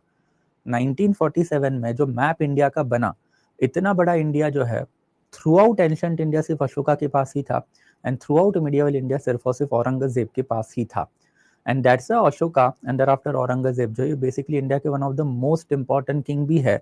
और इनकी पॉलिसी तो हमको पढ़नी ही पड़ती है कि इन्होंने कुछ ना कुछ तो गलतियां की होगी ना अपने लाइफ टाइम में, व्हेन दे वर किंग और दे वर एम्पेरर, जिसके वजह से इन्होंने जो इंडिया को यूनिफिकेशन लाया था वो टिक नहीं पाया। एंड फिर वो यूनिफिकेशन जब नहीं टिकेगा तो ऑब्वियसली फिर इंडिया भी नहीं टिकेगा। तो अगर हम लोगों को इंडिया को आगे चलाना है, हम लोग को वही गलतियां तो सीखनी पड़ेंगी, हम लोग को वही गलतियां तो पढ़नी पड़ेंगी कि भाई ऐसा क्या इन्होंने किया कि जिसकी वजह से despite having pan Indian empire, ये इनका जो पूरा का पूरा इंडिया वो कोलैप्स हो गया। एंड ये 3 कंपोनेंट के बाद सबसे इंपॉर्टेंट कंपोनेंट जो आपका होता है दैट इज बेसिकली आपका कल्चर। तो ये जो कल्चर वाला जो कंपोनेंट है, polity, economy, society and after culture, ये भी काफी सिग्निफिकेंट होता है बिकॉज कल्चर जो है वो आपके सोसाइटी का प्रोग्रेशन बताता है। कल्चर का मतलब क्या है, तो आर्किटेक्चर है, पेंटिंग है, म्यूजिक है, डांस है, ड्रामा है, there after even religious development जो हो सकती है वो है। तो ये जो कल्चरल कंपोनेंट है वो आपके सोसाइटी का प्रोग्रेशन बताता है कि एक कल्चर लिबरल भी हो सकता है, कल्चर जो कंजर्वेटिव भी हो सकता है। कल्चर लिबरल हो सकता है मतलब basically how much you are willing to take good thing from other culture. For example, आपने हमेशा ऐसे सुना होगा कि ब्रिटिशर्स इंडिया में आए, ब्रिटिशर्स ने इंडिया के ऊपर राज किया, एंड राज करने के बाद इट वॉज इंडियन पीपल जिन्होंने ब्रिटिशर्स को सपोर्ट किया। इंडियन पीपल जो हमेशा ब्रिटिशर्स के लिए खेलते थे और ब्रिटिशर्स इंडिया में ना जाए इसके लिए ट्राई भी करते थे।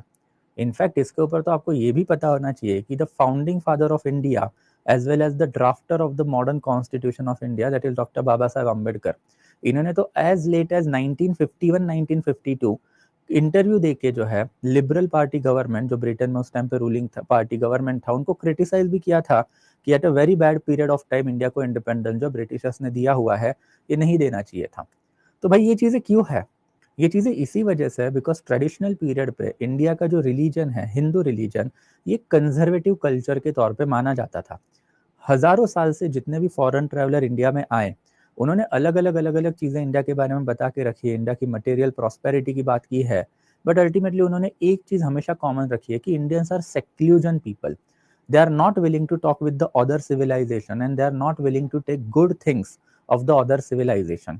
एंड ये कहीं हद तक हमको ट्रू भी दिखाई देता है कि अगर हम लोग बात करें कि सेंट्रल एशिया में जो मिलिट्री टेक्नोलॉजी थी वो इंडियंस को पता थी, फिर भी इंडियंस ने उसको अडॉप्ट नहीं किया। जब ब्रिटिशर्स इंडिया में आए, पोर्तुगीज इंडिया में आए, तो ब्रिटिशर्स एंड पोर्तुगीज ने बहुत सारे वेस्टर्न साइंटिफिक इंस्ट्रूमेंट जो इंडिया में इंप्लीमेंट करके रखे थे जो इंडियंस ने कभी अडॉप्ट ही नहीं किए। यानी क्यों नहीं किए, बिकॉज कल्चर कंजर्वेटिव था कि भी वी आर ग्रेट एंड हमसे ग्रेट और कोई नहीं है। तो if you go and tell Indian people even till today कि भाई बाहर के देश में इतनी बड़ी बड़ी चीजें हो रही है, तो वो एक्सेप्ट ही नहीं करेंगे कि नहीं भाई हमारा ही कल्चर ग्रेट है, हमारे पास ऐसा है वैसा है। तो ये जो कल्चरल कंपोनेंट है that will determine the progression of your entire country या फिर एंटायर सोसाइटी। तो ये जो प्रोग्रेशन अगर आपको करना है तो कल्चर में वो लिबरलिटी दिखनी जरूरी है। अगर लिबरलिटी नहीं है तो आपका कल्चर कंजर्वेटिव है, एंड अगर आपका कल्चर कंजर्वेटिव है तो it is not good for any particular kingdom या फिर कंट्री। इतने बड़े बड़े एम्पायर इंडिया में हो गए, मुगल्स है, सल्तनत है, गुप्ता है, मौर्यंस है, मराठास है, राजपूताना, अल्टीमेटली सारी कोलैप्स हुए। ये सारे कोलैप्स होने के पीछे का रीजन ही वही है कि उनका conservative culture over a period of the time, यही कंजर्वेटिव कल्चर को बचाने के चक्कर में ये कभी इवॉल्व ही नहीं हो पाए। दुनिया आगे चली गई, ये लोग पीछे हो गए, एंड ऑब्वियसली फिर अगर आप पीछे रहोगे तो आप एक जमाने में ग्रेट थे, अब आपसे बढ़िया या फिर आपसे ज्यादा ग्रेट लोग हैं आपके कंट्री में आके बैठे हैं, एंड ऑब्वियसली फिर they are going to rule on you. And हुआ भी वही, and that's why culture and culture के जो मैंने आपको कंपोनेंट बताया वो पढ़ने भी जरूरी होते हैं। एंड देयर आफ्टर फाइनली आती है हिस्टोरियोग्राफी। हिस्टोरियोग्राफी के ऊपर भी हम लोगों ने 2 ओरिएंटेशन सेशन लिए हुए थे जिसमें हम लोगों ने देखा कि ये हिस्टोरियोग्राफी जो होती है, ये हिस्टोरियोग्राफी अल्टीमेटली होती क्या है, तो आर्ट ऑफ राइटिंग हिस्ट्री होती है। अब ये सारा डाटा जो सोर्सेस से निकलेगा, ये पढ़ने का काम आप और मैं तो नहीं करेंगे, ये पढ़ने का काम जो हिस्टोरियन करता है, एंड हिस्टोरियन इस पर्टिकुलर डाटा को पढ़ के अपना इंटरप्रिटेशन जो है वो देता है। एंड दैट्स वाई हिस्टोरियोग्राफी जो है वो भी हम लोगों को क्या करनी पड़ती है, तो पढ़नी पड़ती है।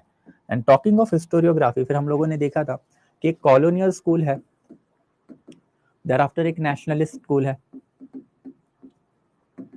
देयर आफ्टर फिर हमारे पास एक कैम्ब्रिज स्कूल ऑफ हिस्टोरियोग्राफी भी है, एंड देयर आफ्टर हमने ये भी देखा था कि we have also got what then Marxist school of historiography, जिसमें हम लोगों ने मार्क्सिज्म को इलैबोरेटली देखा भी था कि कार्ल मार्क्स की आइडियोलॉजी एग्जैक्टली थी क्या।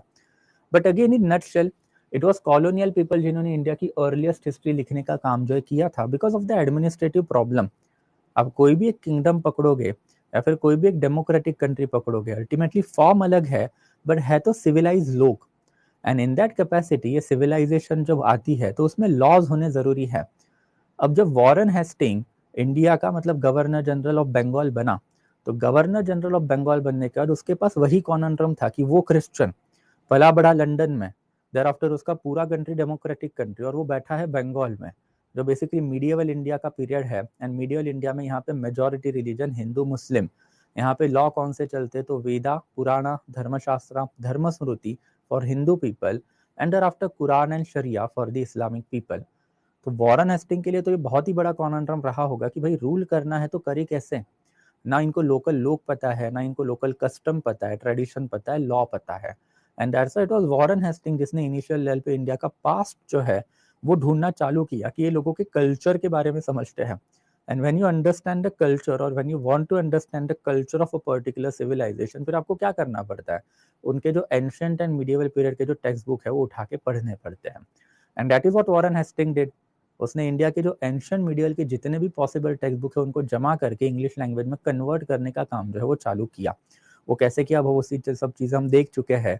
बट अल्टीमेटली जैसे ही वॉरेन हेस्टिंग ने ये ट्रेंड चालू किया, देन ब्रिटिशर जो है दे रियलाइज कि इंडिया का तो भाई बहुत बड़ा पास्ट है, एंड फिर अब ये पास्ट को आपको डिमीन करना पड़ेगा टू शो इंडिया कि भाई हम लोग जो आपके भले के लिए यहाँ पे आए हुए हैं।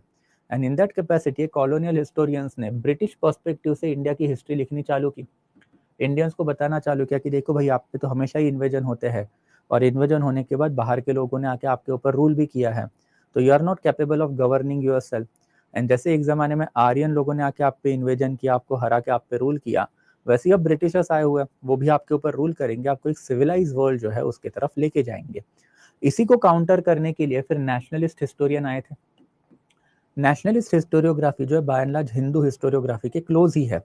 हमने देखा था कि जितने भी नेशनलिस्ट हिस्टोरियन हैं उन्होंने क्या किया कि एंशियंट पास्ट की बातें की, हिंदू रिलीजन के ग्रेटनेस की बातें की, बड़े बड़े किंग्स की बातें की, टू शो कि भाई आप जो बोल रहे हो कि we are not capable of governing ourself, ऐसा तो कोई दिखाई नहीं देता है भाई, ऐसा तो बिल्कुल भी पॉसिबल नहीं है, we are capable of governing ourself. And for that purpose इन्होंने जो इंडिया का जो इलेबोरेट पॉलिटिकल हिस्ट्री जो है, बट वो भी सिर्फ और सिर्फ जो है एंशियंट पास्ट का ही लिखना चालू कर दिया। अल्टीमेटली हम लोगों ने ये भी देखा था कि ये दोनों school of philosophy proved out to be lethal not only for India but also for the entire world. History is basically very dangerous science also because आप इतिहास अगर लोगों को सही तरीके से नहीं बताओगे तो एक फॉल्स नोशन जो है वो लोगों में डेवलप्ड होगा, एंड वो फॉल्स नोशन के चक्कर में लोग एक दूसरे का गला भी काटेंगे। हुआ भी वही हमने देखा था कि यही कॉलोनियल वर्जन ऑफ हिस्ट्री है, that is basically Aryan supremacy वाली थियरी। इसके ऊपर फिर एडोल्फ हिटलर ने वर्ल्ड वॉर 2 करवाया। एंड वर्ल्ड वॉर 2 कोई अच्छी चीज तो है नहीं, इंडिया में हमेशा से हिटलर को सपोर्ट भी किया जाता है, बट वो बेवकूफ लोग होते हैं जिनको अकल नहीं होती है, जिनको नहीं पता कि फासिज्म क्या होता है। एंड फासिज्म के साथ साथ अल्टीमेटली जो ब्लडशेड एंड वायलेंस जो आता है उसकी वजह से आपकी कंट्री कितनी बर्बाद हो सकती है। तो in that capacity Hitler was never a good news for the world. Ultimately it was Hitler जिसकी रिपीटेटिव पॉलिसी की वजह से वर्ल्ड वॉर 2 में पूरी की पूरी दुनिया ढकेली गई। एंड रफली पकड़ के चलो, नहीं आप बोलोगे तो भी more than 6 crore peoples were killed in that warfare. And ये क्यों? Because of that notion Aryan supremacy जो ब्रिटिश कॉलोनियल हिस्टोरियन ने एक जमाने में डेवलप किया था उनकी कंट्री को ग्रेट बनाने के लिए। अल्टीमेटली वही वाला कंसेप्ट किसी बाहरी कंट्री ने, दुश्मन कंट्री ने उठा लिया, जर्मनी ने, एंड वो वाले नोशन को लेके पूरा का पूरा ब्रिटेन ही उन्होंने बर्बाद कर दिया। Britain came out victorious in the world war 2, but ultimately फायदा हुआ क्या? कुछ नहीं हुआ। रफली 120 कंट्रीज थी ब्रिटेन के under at that period of time. एक एक करके ब्रिटेन को सब कोई कंट्री जो है छोड़नी पड़ी, बिकॉज ब्रिटेन खुद पूरा का पूरा खड्डे में डूब चुका था। एक रफली $13 ट्रिलियन का लोन ब्रिटेन के ऊपर था। मोर देन 2 मिलियन मतलब 20 लाख से ज्यादा जो बच्चे हैं in between 15 to 30 year, because warfare यही बच्चे तो खेलेंगे, बड़े बुजुर्ग थोड़े ना वॉरफेयर खेलते हैं, वो मारे गए थे। सो आपका मैन पावर लॉस हुआ, आपकी इकोनॉमी खड्डे में चली गई, आपके ऊपर ट्रमेंडस अमाउंट ऑफ लोन जो है बना। तो अब 120 कंट्री का जो आप राज्य फैला के बैठे हो, उनको मैनेज कौन करेगा? मैन पावर किधर है आपके पास? एंड दैट्स व्हाई फिर एक एक करके जो इंडिपेंडेंस देना ब्रिटेन ने चालू कर दिया। सो दे रियलाइज कि भाई गलती हुई है, एंड ये गलती जो बेसिकली मिटानी है, and that's a colonial version of the historiography है। By the time period of 1950 जो है वो खत्म हो गया। फिर हमने ये भी देखा था कि सेम चीज इंडिया में हुई, कि अल्टीमेटली इंडिया की अगर हम लोग बात करें तो इंडिया में एंशियंट हिस्ट्री के ऊपर ही एक्सेसिव फोकस हुआ, जिसका वजह से प्रॉब्लम क्या हुआ कि नेशनलिज्म जो है, ये कोई भी बच्चा माँ के कोख से तो नहीं सीख के आता, उसको बचपन से ये नेशनलिज्म पढ़ाया जाता है। वो पर्टिकुलर बच्चा जो है या फिर पर्टिकुलर रिलीजन जो है, उसको आपको नेशनलिज्म के फोल्ड में लाना पड़ता है। अगर आप उसको नेशनलिज्म के फोल्ड में लाना ही नहीं चाहते, अगर आप उसको नेशनलिज्म के फोल्ड में लाओगे ही नहीं, तो ऑब्वियसली वो बच्चा नेशनल नहीं बनेगा। इनफैक्ट वो एंटी नेशनल ज्यादा बनने की जो बेसिकली संभावना है वो है। कि जैसे टेक एन एग्जांपल टुडे, कि अगर प्राइम मिनिस्टर को हम लोग देखते हैं तो प्राइम मिनिस्टर को देखने के बाद बेसिकली हिंदू नेशनलिज्म की तरफ एक झुकाव दिखाई देता है। तो ऑर्डिनरी इस्लामिक पर्सन है, he is having that kind of the anger कि भाई ये बंदे हमारे लिए तो काम ही नहीं करते और हमारे रिलीजन को साइडलाइन करने की कोशिश की जा रही है। तो वो एंगर आना जो है वो लाजमी ही है। तो जो चीज आज हो रही है 100 साल पहले भी तो वही हुई, कि लोकमान्य तिलक हो सकते हैं। तो तिलक का क्या कहना था कि भाई गणपति फेस्टिवल करेंगे, शिवाजी फेस्टिवल करेंगे, उसमें लोग आएंगे एंड लोग आने का हम उनको नेशनलिस्ट बनाएंगे। बट भाई आपके Ganpati and there after Shivaji festival में इस्लामिक बंदा तो नहीं आएगा। देयर आफ्टर हमारे पास बेसिकली गांधी की लीडरशिप है, उनका भी वही कहना है कि भाई राम राज्य बनाना है। तो राम राज्य में नॉन हिंदू लोग रह ही नहीं सकते। तो in that capacity nationalist leader जो है, इन्होंने हिंदू पॉलिटिक्स खेला, Hindu religion since it was a majority religion, उसके अकॉर्डिंग पॉलिटिक्स खेला, जिसका इंडिया को एक ट्रिमेंडस लॉस ही हुआ। बिकॉज अल्टीमेटली ये सारी चीजें डेवलप्ड हुई 1940, दैट टू 23 मार्च। इसके ऊपर भी मैं आपको बता चुका हूँ कि आज के टाइम पे this is the Republic day of Pakistan. Because यही वो दिन था जब जिन्हा ने बेसिकली कुछ सेंसिटिव क्वेश्चन पूछे थे एंड अपनी टू नेशन थियरी जो वो दी थी, कि अगर आप बोल रहे हो कि आप इंडिया के लीडर है, then why are you harking back only to the Hindu nationalism? आपको क्यों राम राज्य चाहिए? आपको क्यों पार्लियामेंट्री डेमोक्रेसी नहीं चाहिए? पार्लियामेंट्री डेमोक्रेसी ऑल इंक्लूसिव, आपका राम राज्य ऑल इंक्लूसिव नहीं है। दर आफ्टर आपने जो पॉलिटिक्स खेला, फेस्टिवल बेस्ड पॉलिटिक्स खेला, तो उसकी वजह से भी हमारे रिलीजन में तो कोई भी बेसिकली नेशनलिज्म आपने डेवलप ही नहीं होने दिया। एंड अल्टीमेटली आप ये सब चीजें तो छोड़ ही दो, विद इन हिंदू रिलीजन की अब एक बात करते हैं तो फिर 2,500 से 3,000 साल के लिए लोअर जाति, लोअर वर्ण एंड वुमन की पोजीशन आपने आप ही के रिलीजन में डिटेरियोरेट करके रखी थी। हमारे एंसेस्टर कन्वर्ट हुए भाई, वो क्यों कन्वर्ट हुए? Because majority of them belong to lower jati, lower varna of the Hindu religion. तो इन दैट कैपेसिटी आप बताइए हम लोगों को कि अगर आप चाहते हो कि इंडिया इंडिपेंडेंट बने, तो ये इंडिपेंडेंस का फायदा वो लोअर जाति, लोअर वर्ण एंड वुमन को कैसे होगा? एंड अगर उनको फायदा ब्रिटिश राज में ज्यादा हो रहा है, इंडिपेंडेंट इंडिया में नहीं होगा, then why this independence? And that's अगर आपको इंडिपेंडेंस फिर भी चाहिए, तो हम लोग बेसिकली जो है आपके साथ नहीं रहना चाहते। We are basically a separate nation, because आपकी वजह से हमारे नेशन या फिर हमारे रिलीजन में नेशनलिज्म आया ही नहीं।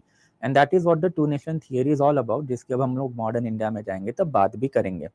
ये सेंसिटिव इशू जो है, ये इंडिया के अंडर करंट में था, दबा हुआ इशू था, जिसको जिन्होंने बाहर निकालना चालू कर दिया। एंड बाहर निकालने के बाद अल्टीमेटली इसका इम्पैक्ट क्या पड़ा कि Pakistan is perhaps the only nation through out the world जो विद इन 7 ईयर जो है बेसिकली क्रिएट भी हो गया। इतने शॉर्ट स्पैन ऑफ टाइम में एक बड़ा नेशन या फिर बड़ी कंट्री क्रिएट होना जो है बेसिकली पूरे दुनिया में it was an unprecedented event, कि 7 साल में ये पॉसिबल ही नहीं है। अगर एक हिंदू बंदा या फिर एक हिंदुस्तानी या फिर इंडियन बंदा अपने आप को 14 अगस्त 1947 को इंडियन मान रहा था, जो 15 अगस्त 1947 को पाकिस्तानी मानने लग गया, तो मतलब नेशनलिज्म जो डेवलप्ड हुआ है उसमें कोई ना कोई तो फॉल्ट लाइन जो है इंडिया में पड़े। एंड यही फॉल्ट लाइन की वजह से इंडिया के ऊपर जो बेसिकली बीचों बीच एक लकीर खींची भी गई। And that is why basically India की जो नेशनल लीडरशिप है, Nehru, Gandhi and Patel, they realize कि the mistake was theirs and they owned it also. And that's why फिर 1947 बाद एक सडनली सेक्युलरिज्म की बातें जो है वो आपको इंडिया में दिखाई देंगी। बट ये सेक्युलरिज्म के ऊपर कितना अपोज रहेगा ये भी आपको दिखाई देगा कि कॉन्स्टिट्यूशन ऑफ इंडिया में बड़े डेलिब्रेट तरीके से इन्होंने सेक्युलर वर्ड कहीं आने ही नहीं दिया। बिकॉज दे न्यू कि इंडिया में हिंदू नेशनलिज्म चल रहा है, उसमें अगर आप सेक्युलरिज्म जैसे वर्ड कॉन्स्टिट्यूशन में डालोगे तो people will not accept it. So we need at least 2 to 3 generation जिनको हम लोग एजुकेशन के थ्रू सेक्युलरिज्म का नॉलेज दे, एंड नॉलेज देने के बाद वो सेक्युलरिस्टिक फिलोसॉफी जो है कॉन्स्टिट्यूशन में ओपनली लेटर ऑन प्रोक्लेम हो सकती है। एंड दैट्स आपने पढ़ा भी होगा कि via 42nd constitutional amendment act later on secularism जो है वो इंडिया के प्रीएम्बल में डाला हुआ वर्ड है। तो ये सारी चीज़ें जो है बेसिकली हम लोग को धीरे धीरे तो देखनी ही है, बट यही नेशनलिस्ट वर्जन या फिर हिंदू वर्जन जो है बेसिकली ये भी कोलैप्स हो गया by 1950, because question was very simple कि अगर आप रिलीजियस बेस्ड नेशनलिज्म खेलोगे तो प्रॉब्लम आपको समझना पड़ेगा कि it is not only Islamic religion, Islamic religion के अलावा और 5 मेजर रिलीजन इंडिया में हैं। अगर उन लोगों ने भी रिलीजियस बेस्ड कंट्री की मांग करनी चालू की देन इंडिया जलेगा, which is not a good thing, और वो आज जल भी रहा है। फॉर एग्जाम्पल सिख नेशनलिज्म आप देख भी चुके हो कि खालिस्तान चाहिए। What is Khalistan? देन जैसे हिंदू लोगों के लिए सेपरेट इंडिया या फिर सेपरेट हिंदुस्तान निकाला है, तो वैसे ही फिर अल्टीमेटली आपको एक सिख लोगों के लिए separate Khalistan, that is land of Khalsa, निकालना है। एंड दैट्स फिर नेहरू गांधी पटेल लीडरशिप, उन्होंने अल्टीमेटली डिसाइड किया कि ये रिलीजियस नेशनलिज्म बंद करना पड़ेगा। ये बेसिकली इंडिया को हार्मफुल ही होने वाला है, बिकॉज इंडिया में जितने भी मेजर रिलीजन रहते हैं उनकी एक सिग्निफिकेंट पॉपुलेशन है इंडिया में। एंड अगर हर एक रिलीजन ये डिमांड करना चालू करेगा कि भाई हमारा नेशनलिज्म अलग, तो गड़बड़ है। तो आपको ऑल इंक्लूसिव नेशनलिज्म जो उसके ऊपर जाना पड़ेगा। एंड दैट्स ये वाला वर्जन ऑफ द हिस्ट्री जो है वो बंद हुआ, एंड एक नया version of history that is Marxist history जो है वो आया। ये मार्क्सिस्ट हिस्ट्री जो है as we have already discuss, it was the original या फिर neutral version of the history. And यही neutral version of the history मतलब इन लोगों ने पॉलिटिकल कंडीशन, इन्हीं लोगों ने बेसिकली इकोनॉमिकल कंडीशन जो है ये इलेबोरेटली बतानी चालू की for not only ancient past but also basically for the medieval past. For the first time you can say कि मीडिएवल इंडिया जो है उसके ऊपर बेसिकली कोई हिस्टोरियंस ने लिखना चालू किया, which was totally neglected by this brand of historian. And ultimately India में ये साइकोलॉजी, ये थिंकिंग स्प्रेड करनी चालू की कि whatever that might have happened in the past have happened. अब उसको हम लोग को भूल के जो आगे बढ़ना पड़ेगा, because we are living in a modern India. Past में जो गलतियां हुई या फिर पास्ट में जो चीजें हुई उस चक्कर में अभी की सोशल हार्मोनी अगर आपने डिटेरियोरेट कर दी या फिर ये खराब कर दी तो कंट्री जलेगी। एंड कंट्री जलने के बाद जो बेसिकली ऑर्डिनरी बंदों को प्रॉब्लम होगा, पॉलिटिकल एलाइट तो अपना प्लेन पकड़ के जो इंडिया से बाहर भाग जाएंगे। And that's a people must understand कि जो neutral version of the history हम लोग को वही पढ़ना है, एक प्रॉपर रैशनैलिटी से पढ़ना है। एंड जैसे मैंने आपको एग्जाम्पल भी बताए थे कि बेसिकली गजनी ने आके टेम्पल तोड़ा। अब इसके 2 वर्जन आपको दिखाई देंगे। अगर आप नेशनलिस्ट या फिर हिंदू व हिस्टोरियोग्राफर को जाके बोलोगे तो वही बोलेगा कि भाई इसने टेम्पल तोड़ा तो गजनी जो है बेसिकली क्या है, XYZ आदमी है भाई। गजनी जो है बेसिकली बहुत ही गंदा आदमी है। गजनी इस्लामिक रिलीजन का, तो इस्लामिक रिलीजन गंदा रिलीजन है। बट अगर आप एक मार्क्सिस्ट हिस्टोरियन को जाके पूछोगे वो आपको वही बताएगा कि ठीक है भाई टेम्पल ही तोड़ा है, तो टेम्पल तोड़ना जो है बेसिकली उस जमाने में काफी ऑर्डिनरी चीज थी। अगर गजनी 40,000 लोगों को लेके आ रहा है आपके कंट्री के ऊपर, देन वो कहाँ पे अटैक कर रहा है? वो पैसा लूटने के लिए आ रहा है।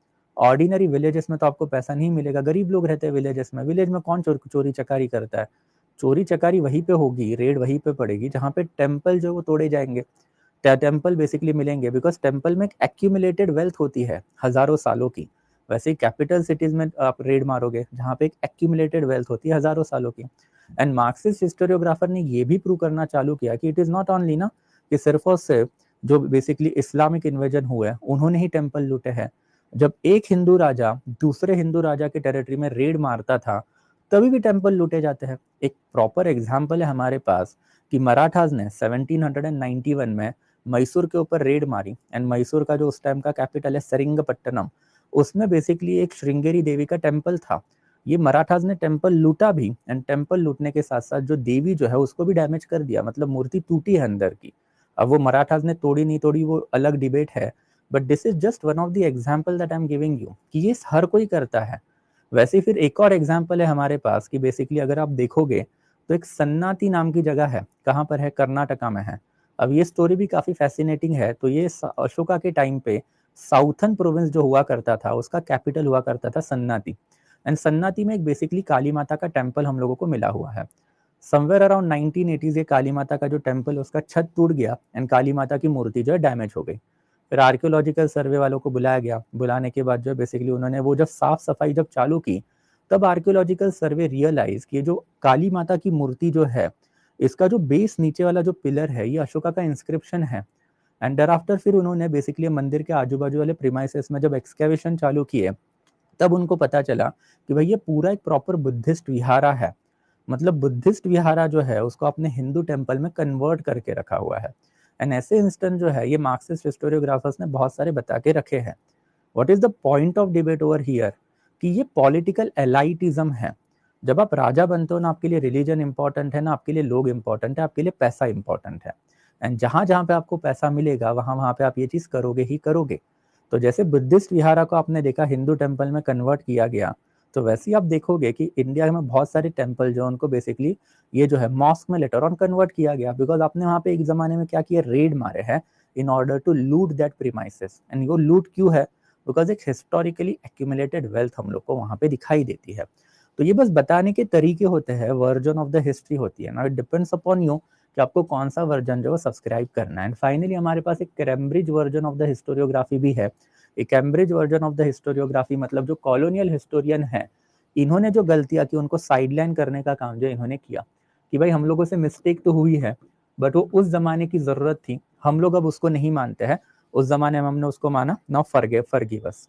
तो हम लोग को अब बेसिकली इसके लिए माफ कर दो भाई, वो हुआ उसको भूल जाओ करके। तो ये वाला वर्जन ऑफ द हिस्टोरियोग्राफी है, ये इंडिया में ज्यादा नहीं चलता, बट मॉडर्न इंडिया के टाइम पे इसको तो हम लोग को थोड़ा बहुत पढ़ना पड़ेगा, बिकॉज यही हिस्टोरियन है जिन्होंने ultimately British East India company and British government की इलैबोरेट इंफॉर्मेशन हमारे पास पहुंचा के रखी है। एंड यही सारी चीजें हम लोगों ने पिछले 7 ओरिएंटेशन जो हमारे हुए हैं उसमें हमने पढ़ी है। I have just given you a recap. ये रिकैप जरूरी इसके वजह से है बिकॉज ये करने के बाद आपको इतना तो समझ में आ गया होगा कि जितनी भी हिस्ट्री हम लोगों ने देखी हुई है, ये सारी हिस्ट्री यही डिफरेंट डिफरेंट हिस्टोरियन जो है इन्होंने दी हुई हिस्ट्री है। एंड दैट्स व्हाई ये हिस्ट्री में हम लोगों को जो कैटेगराइजेशन जो मिलता है, अब ये कैटेगराइजेशन करने के पीछे का यार एक्चुअल एस्पेक्ट क्या है वो हम लोगों को थोड़ा बहुत देखना पड़ेगा। And we are going into this particular aspect, but again जाने से पहले will take a break of a minute. यहाँ तक अगर कुछ डाउट रहेगा then you will let me know. Okay, so take a break of a minute, अगर कोई भी डाउट रहेगा तो बताओगे। ओके,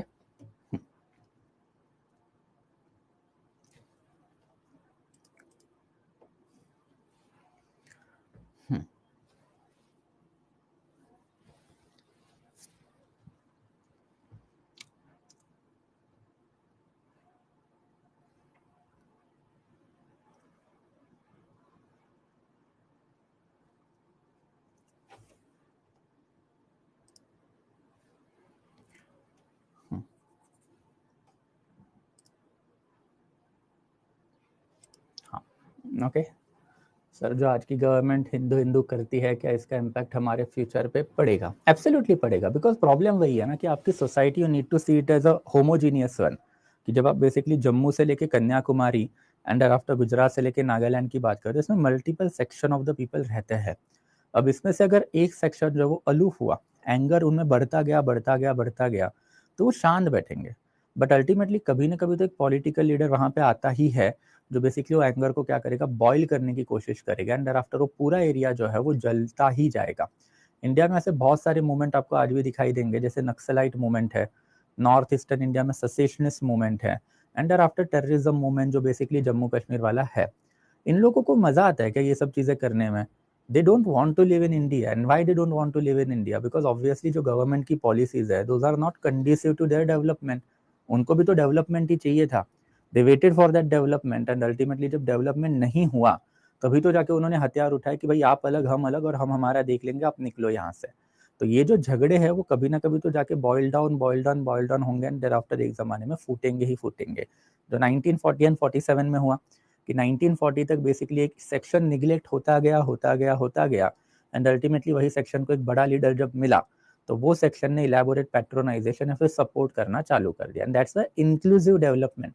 ये नारा आजकल इंडिया में नहीं लगता है इंक्लूसिव डेवलपमेंट, बट अगर आपको आपके बचपन की यादें अगर याद रहेगी तो 2014-2015 तक इंडिया में इंक्लूसिव डेवलपमेंट की बातें जो बहुत ज़्यादा होती थी, because that is the hallmark of India, जो अनफॉर्चुनेटली पिछले 7-8 साल में नहीं दिखाई दे रहा हम लोगों को। ओके, यस, ओके,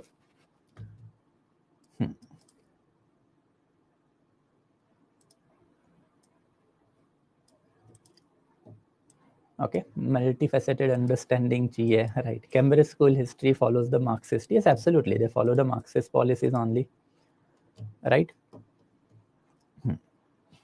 चलो गुड, ठीक है। अब यही बेसिकली हिंदू नेशनलिज्म जो हम लोगों ने समझा, उसके लिए थोड़ा सा पिछला वाला ओरिएंटेशन देख लोगे। उसके बाद में ये नेक्स्ट इंपॉर्टेंट टॉपिक आता है कि हम लोगों ने एक टाइमलाइन देखी हुई थी जो बेसिकली कल के लेक्चर में हमने देखी थी। यानी टाइमलाइन में हमने देखा था कि कैसे pre history there after proto history and from 1500 onward historical period है डेवलप्ड हुआ।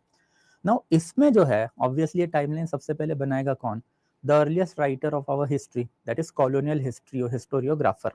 एंड कॉलोनियल हिस्टोरियोग्राफर जो है उन्होंने बेसिकली हिस्ट्री जैसे ही बनाई तो उनको तो पता चला कि भाई इंडिया के ऊपर अगर रूल करना है तो इनका पास्ट डिमीन करना पड़ेगा, एंड डिमीन करने के साथ साथ इन लोगों में डिवीजन जो है वो भी हम लोगों को डालने पड़ेंगे।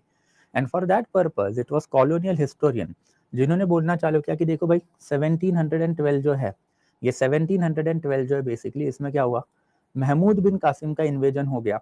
तो अभी आपकी कंट्री में नया इस्लामिक रिलीजन आया, तो ये इस्लामिक रिलीजन जैसे ही आया तो उसके पहले का हो गया आपका ancient India, because ancient India में हिंदू रिलीजन ही चलता था। And there after Islamic religion जो है 712 के बाद आया, तो अब बेसिकली इस्लामिक रिलीजन का राज जो हो गया। जैसे ही कॉलोनियल हिस्टोरियंस ने ये बेसिकली कैटेगराइजेशन दिया, तो ये कैटेगराइजेशन को सब्सक्राइब करने के लिए सबसे पहले दौड़े कौन, द नेशनलिस्ट हिंदू हिस्टोरियन की हाँ भाई बढ़िया ही है कि 712 के अराउंड जो है बेसिकली मोहम्मद बिन कासिम का इन्वेजन हुआ। एंड कासिम का इन्वेजन होने के बाद वी कैन से कि अब इंडिया में बेसिकली क्या है, इस्लामिक राज आ गया। तो इस्लामिक राज मतलब क्या, बेसिकली मीडिएवल इंडिया। तो मीडिएवल इंडिया क्या है भाई, सिर्फ इस्लाम इस्लाम है।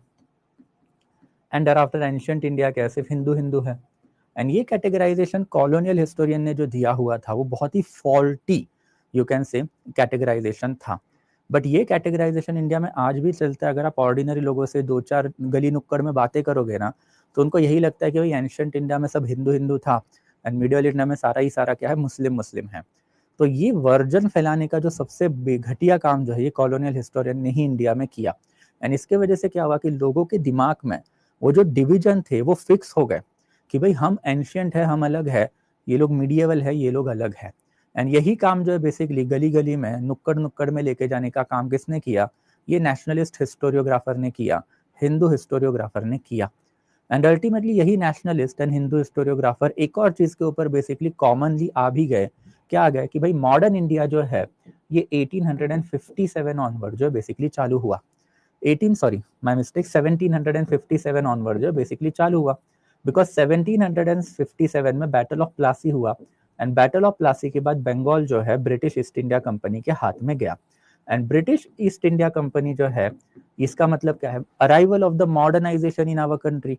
तो बेसिकली एक नया रूल जो अब इंडिया के ऊपर आ चुका है, एंड ये नया रूल जो इंडिया के लिए बेनिफिशियल है। तो यही वाले वर्जन जो है ये earlier nationalist historian and after colonial historian ने क्या किया, लोगों के मन में डालने जो है बेसिकली चालू कर दिए कि देखो भाई एंशिएंट में ग्रेट पास्टनेस हिंदू रिलीजन था, मिडियल इंडिया में सिर्फ और सिर्फ इस्लामिक रिलीजन था। एंड इस्लामिक रिलीजन क्या, जब मॉडर्न इंडिया आया तो मॉडर्न इंडिया जो basically 1757 that is battle of Plassey onward जो चालू हो गया। तो ब्रिटिशर्स का राज है and Britishers are here for the good of our country. Early moderate leadership है, उसके पहले के we can talk about basically even this one that is social reformer हो सकते हैं या फिर इवन एक्सट्रीमिस्ट। ये भी आपको सुन के थोड़ा सा धक्का बैठेगा but that is the truth कि लोकमान्य तिलक है या फिर लाला लाजपत राय है या फिर बेसिकली इवन बिपिन चंद्र पाल है, none of them ever demanded independence. उनका काम था स्वराज को मांगना है। स्वराज का मतलब है डोमिनियन स्टेटस।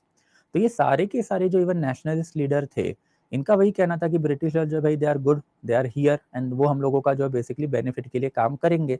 एंड यही वाले वर्जन जो है दैट्स ये जो डिवीजन जो है आपको इंडिया में दिखाई देता है। एक्चुअल में तो ये डिवीजन होने ही नहीं चाहिए थे। पास्ट इज पास्ट, उसमें एंशिएंट एंड मीडिएवल का नाम का कोई चीज होता ही नहीं है। And why basically this ancient and medievalness, ये तो सारा का सारा बोगस कैटेगराइजेशन है जो पॉलिटिकल एलाइट अपने फायदे के लिए करता है।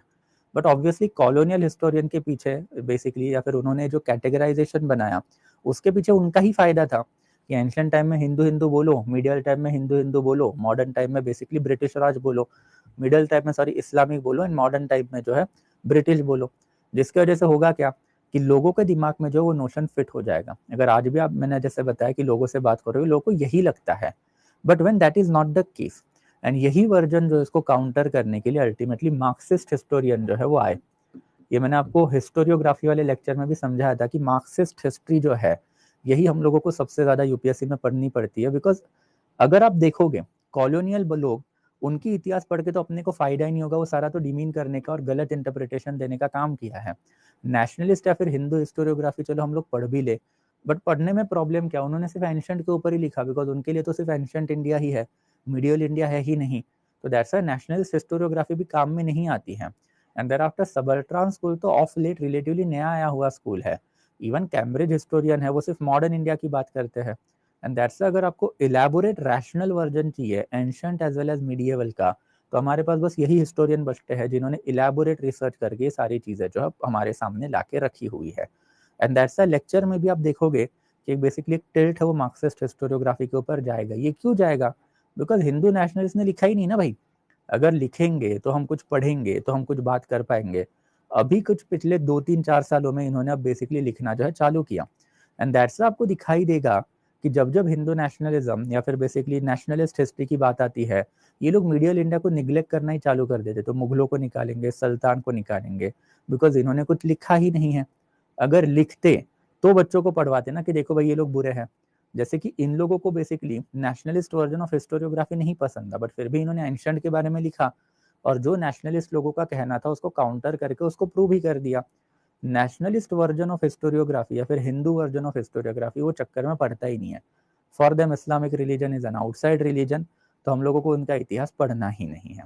तो ये सारे जो क्या है इंडिया के अंडरलाइंग प्रॉब्लम्स है हिस्ट्री राइटिंग से रिलेटेड। एंड दैट्स आपको दिखाई देगा ऑफ लेट भी ये चल ही रहा है कि मुगलों की हिस्ट्री एंड सुल्तान की हिस्ट्री को क्या किया जा रहा है, डिलीट किया जा रहा है। एंड ये डिलीट करने के पीछे का पर्पस या फिर एक्चुअल रीजन वही है कि इनके बारे में नेशनलिस्ट स्कूल ऑफ हिस्टोरियोग्राफर या फिर हिंदू हिस्टोरियोग्राफर लिखते ही नहीं है। अब लिखेंगे ही नहीं तो डिलीट ही करना पड़ेगा। अगर लिखते तो ऑब्वियसली इनका काउंटर आता तो फिर बच्चा जो है या फिर ऑर्डिनरी सिटीजन है वो अपना डिसीजन ले लेता कि भाई किसको सब्सक्राइब करना है, नेशनलिस्ट या फिर मार्क्सिस्ट। जैसे इंडिया में हमेशा से मार्क्सिस्ट हिस्टोरियोग्राफर ही चले हैं। आज भी अगर बड़े बड़ी यूनिवर्सिटीज में जाओगे आपको इन्हीं से एसोसिएटेड हिस्टोरियोग्राफर मिलेंगे, बिकॉज ये सब कुछ पढ़ते हैं। सब कुछ पढ़ने के बाद एक थियरी भी देते हैं, एंड थियरी का बहुत जगह पे काउंटर आता है तो वो ले भी लेते हैं। तो that is the proper trend of the history writing, जो नेशनलिस्ट एंड thereafter हिंदू हिस्टोरियोग्राफर में आपको नहीं दिखाई देगा। बट नॉनथलेस ये जो फॉल्स नोशन है दैट इज बेसिकली एंशिएंट मतलब सिर्फ हिंदू, thereafter मीडिएवल जो है उसका मतलब सिर्फ इस्लाम, एंड thereafter फिर ये जो मॉडर्न है इसका मतलब सिर्फ और सिर्फ ब्रिटिश राज। ये नोशन जो कॉलोनियल हिस्टोरियन एंड कॉलोनियल के साथ साथ फिर नेशनलिस्ट हिस्टोरियन और हिंदू हिस्टोरियन ने जो देना चालू कर दिया, ये वर्जन को काउंटर करने का काम जो मार्क्सिस्ट हिस्टोरियन ने किया। तो मार्क्सिस्ट हिस्टोरियन जैसे हमने देखा था कि 1950s ऑनवर्ड सबसे पहले डीडी कोशाम्बी ही थे। तो डीडी कोशाम्बी ऑनवर्ड जब ये बेसिकली हिस्टोरियन आने चालू हुए तो उन्होंने बोला कि भाई आपका कहना है कि एंशिएंट इंडिया में सिर्फ हिंदू हिंदू दिखाई देता है, तो बताइए कि भाई 62 डिफरेंट रिलीजन थे एंशिएंट इंडिया में, तो वो कहाँ से आए? आपके वेदास में, पुराणास में वसुधैव कुटुंबकम, देर आफ्टर फिर टॉलरेंस, देर आफ्टर पीसफुलनेस, ऐसे वर्चू है। तो भाई उनका क्या लेना देना है फिर इस कंटेक्स्ट में? एंड अगर आपको लगता है कि एंशिएंट इंडिया में सिर्फ हिंदू रिलीजन ही था, तो बताइए कि भाई Chandragupta Maurya founder of the Mauryan dynasty वो बेसिकली जैन क्यों थे? अशोका एंशिएंट टाइम का एक ग्रेट किंग इंडिया का वो बुद्धिस्ट क्यों था? तो बताइए कि भाई इवन हर्षवर्धन जो हिंदू रिलीजन में one of the most important God या फिर मोस्ट इंपॉर्टेंट किंग माना जाता है, वो बुद्धिस्ट क्यों था? एंड देयर आफ्टर फिर एंशिएंट इंडिया में ही अल्टीमेटली अगर आपका कहना है कि हिंदू रिलीजन ग्रेट था, तो बताइए फिर डैरियस द ग्रेट का इन्वेजन, अलेक्जेंडर द ग्रेट का invasion, Indo Greek, Shakas, Kushana, Pahlava and there after Hun, इनके इन्वेजन फिर सक्सेसफुल कैसे हुए भाई? एंड उनके इन्वेजन सक्सेसफुल हुए तो ऑब्वियसली फिर फेलियर कौन से रिलीजन का है भाई? तो ये क्वेश्चन जैसे ही आने चालू हो गए नेशनलिस्ट हिस्टोरियंस का, इसके पास कोई जवाब ही नहीं था। And that's a Marxist historiographer ultimately won that debate कि ancient India has always been a peaceful coexistent India. Peaceful coexistent India मतलब बेसिकली एंशिएंट इंडिया में 62 डिफरेंट रिलीजन थे जो हार्मोनियसली एक साथ रह रहे थे, किसी को किसी से प्रॉब्लम नहीं था। And apart from that ancient India की ही हम लोग अगर बात करें तो मल्टीपल डिफरेंट रिलीजन के किंग जो है वो इंडिया के ग्रेट किंग भी बने हुए, जिसमें से कुछ नाम मैंने अभी आपको बताए भी। एंड दैट्स जो हिंदू हिंदू आप करोगे ये गलत है, ऐसा तो है नहीं, पीसफुल कोएग्जिस्टेंस वाला पीरियड है। एंड वैसा ही पीसफुल कोएग्जिस्टेंस भी हम लोग को सोसाइटी में आज भी चाहिए। वैसे ही फिर मार्क्सिस्ट हिस्टोरियोग्राफर ने ये भी बोला कि आप मीडियल इंडिया में सिर्फ इस्लाम इस्लाम बता रहे हो, तो भाई बताइए सबसे पहले मीडियल इंडिया में ही 7th सेंचुरी से लेके 12th सेंचुरी के बीच में इतने मल्टीपल किंगडम आए। हिंदू किंगडम थे, पालास थे, सेनास थे, गुर्जर प्रतिहारा थे, चौहानास थे, देर आफ्टर फिर इवन तोमार थे, देर आफ्टर चालुक्यास थे, thereafter even we can talk about Chandelas, thereafter Chol dynasty was there, Rashtrakuta was there, Pallava was there. तो इंडिया में आपका कहना है कि 712 को इन्वेजन हुआ और हिंदू रिलीजन में खतरे में आया, ऐसा भी भाई दिखाई नहीं देता है। Up to 12th century India में हिंदू डायनास्टी का ही तो राज था सारा का सारा। तो हाउ कैन यू क्लेम कि भाई 712 में इस्लामिक रिलीजन आया और हिंदू जो बेसिकली खतरे में पड़ गया? नो, ऐसा होता तो फिर 1200 तक, मतलब ऑलमोस्ट 500 साल बाद तक हिंदू डायनेस्टीज इंडिया में क्यों है भाई? एंड देयर आफ्टर जो इस्लामिक रिलीजन है, ये इस्लामिक रिलीजन को इंडिया में आके इलेबोरेटली बैठने के लिए 1206 लगा। यह भी हमने देखा था कि इट वाज 1206 जब दिल्ली सल्तनत बनी है, कुतुबुद्दीन ऐबक ने बनाई हुई। तो ये वाले क्वेश्चन जो है अगेन इसका काउंटर नेशनलिस्ट हिस्टोरियन कभी कर ही नहीं पाए कि भाई ये वाला जो वर्जन है तो ये क्यों है, and that's a nationalist version जो यहाँ पे भी हार गए, एंड इवन कॉलोनियल हिस्टोरियन है वो भी हार गए कि भाई बात तो बराबर है कि भाई अगर 712 के इन्वेजन को हम लोग लैंडमार्क इरा बना रहे हैं तो ये इतना बड़ा इवेंट तो सही में नहीं था। ये माइनर बॉर्डर लेवल की स्कर्मिशेस थी, वो भी कहाँ पे हुई? तो सिंध प्रोविंस के वेस्टर्न साइड में, and in that capacity hardly 3 साल के लिए ही ये अरेबिक इन्वेजन था, बेसिकली उनका रूल इंडिया के ऊपर चला। तो इसके बाद हम लोगों को इंडिया के ऊपर कोई भी एक लैंडमार्क ऐसा कोई एज सच खतरा जो है नजर नहीं आता। फर्दर मार्क्सिस्ट हिस्टोरियंस ने ये भी प्रूव कर दिया कि it is not the arrival of the Islam. इस्लाम का प्रेजेंस इंडिया में जब प्रॉफिट मोहम्मद पैगंबर थे तभी से दिखाई देता है। प्रॉफिट मोहम्मद पैगंबर died in 631 AD, and 631 AD में जब प्रॉफिट मोहम्मद पैगंबर जब मरे या फिर वो चले गए, तो at that period of time India में बेसिकली हम लोगों को कुछ कुछ मॉस्क दिखाई देते हैं। जैसे फॉर एग्जांपल आपने एक मॉस्क तो सुना भी होगा कि चेरामन जुमा मॉस्क। तो जो चेरामन जुमा मॉस्क है बेसिकली केरला में बना हुआ मॉस्क था, एंड केरला में बना हुआ मॉस्क जो है उसका बेसिकली जो ईयर है वो है 629 एडी। तो आपका कहना है कि भाई इस्लामिक रिलीजन यहाँ पे आया, ये भी गलत है। हमारे पास एक आर्कियोलॉजिकल एविडेंस है कि एक मॉस्क इंडिया में हम लोग को दिखाई देता है जो बेसिकली इस्लामिक इन्वेजन होने के 80-90 साल पहले से ही इंडिया में है। एंड फिर ये वाले वर्जन जब आने चालू हो गए तब जाके कई nationalist historian, Hindu historiographer and after colonial historian को एक ब्लडी ब्लो बैठना जो है चालू हो गया कि उन्होंने ऑलमोस्ट 100-150 साल के लिए जो वर्जन ऑफ हिस्ट्री इंडिया में फैलाया वो इतना गलत था कि वो गलत वर्जन ऑफ हिस्ट्री के चक्कर में इंडिया का पार्टीशन तक हो गया। कि अगर आपने ये चीजें नहीं फैलाई होती कि एंशिएंट टाइम में सिर्फ हिंदू हिंदू जो नहीं था, मिडियल टाइम में सिर्फ इस्लामिक इस्लामिक जो नहीं था, तो things would have been different. Marxist historiographer ने फर्दर ये भी बोला कि आप बोल रहे हो कि भाई सल्तनत भी आई लेटर ऑन, तो सल्तनत के टाइम पे भी पूरे इंडिया में कोई इस्लामिक रूल तो नहीं है ना। सल्तनत भी जब बैठी हुई थी तभी भी आपके राजपूताना जिंदा थे, तभी भी आपके साउथ में विजयनगर डायनेस्टी चल रही थी, and later on even Mughal भी जब आए तो मुगलों ने भी अल्टीमेटली राजपूताना के साथ हाथ मिलाया। ये आप ही के बड़े बड़े राजपूताना रूलर थे, दैट इज बेसिकली राजा मान सिंह हो सकते हैं या फिर सवाई राजा जय सिंह हो सकते हैं, मिर्जा राजा जय सिंह हो सकते हैं, बड़े बड़े बेसिकली राजपूताना मिलिट्री कमांडर है मुगलों के कोर्ट में प्रेजेंट है। तो हाउ कैन यू से कि भाई only Islamic religion is there और इस्लामिक रिलीजन जो है हिंदू रिलीजन का परसिक्यूशन कर रहा है? तो ऐसे भी कोई एविडेंसेस भाई हम लोग को नजर नहीं आते हैं। तो it is because of this particular version, that is the rational version of the history, Marxist historiography India में पिछले 70 साल से बहुत ज्यादा चली भी, और इसको मल्टीपल गवर्नमेंट ने जो प्रमोट करने का भी काम किया। बिकॉज अल्टीमेटली रैशनल वर्जन जब तक नहीं आता, जब तक वो आप बच्चों को नहीं बताओगे, तो तब तक बेसिकली 200 साल के लिए ऑलमोस्ट जो Hindu Hindu and Muslim Muslim history, ये जो डिवीजन जो है वो आप लोगों के सर से नहीं निकाल पाओगे। अनफॉर्चुनेटली अब ये प्रोसेस को एक बेसिकली ब्लो बैठा है, फैटल ब्लो बैठा है, एंड एक रिवर्स जो है बेसिकली आपको दिखाई देगा कि वही नेशनलिस्टिक वर्जन ऑफ हिस्ट्री या फिर basically Hindu version of the history जो बेसिकली फैलाई जा रही है। बट इन एनी केस अब वो लोगों की ही चॉइस है, the government is ultimately elected by the people, तो उसमें हम कुछ कर नहीं सकते। And finally comes the modern India. ये मॉडर्न इंडिया जो है बेसिकली इसके ऊपर भी ये जो मार्क्सिस्ट हिस्टोरियोग्राफर है उन्होंने बहुत इलेबोरेटली कमेंट किया हुआ है कि भाई आपने बैटल ऑफ प्लासी जीत लिया, एंड बैटल ऑफ प्लासी जीतने के बाद आपको लगता है कि आपका राज चालू हुआ, तो ऐसे भी नजर नहीं आता है। टिल 1947 की भी अगर बात करें तो आपके पास पूरा इंडिया ऐसा तो था ही नहीं। आपने बेसिकली सिर्फ 2/3 इंडिया कैप्चर करके रखा था। 600 से ज्यादा प्रिंसली स्टेट्स इंडिया में थे, जिसमें से 562 इंडिया में आए, 39 पाकिस्तान में चले गए। And yes it is quite true also कि सारे के सारे प्रिंसली स्टेट्स इंडिया में नहीं आए, 39 पाकिस्तान में गए, 562 हमारे पास आए हैं।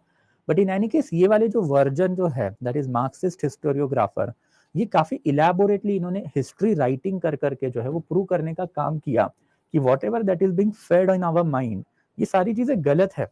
यानी गलत वर्जन ऑफ हिस्ट्री के चक्कर में अल्टीमेटली हिंदू मुस्लिम के बीच की दरार इतनी ज्यादा बढ़ गई कि अल्टीमेटली ये लोग एक दूसरे की ना शक्ल देखना पसंद करते हैं, ना बात करना पसंद करते हैं।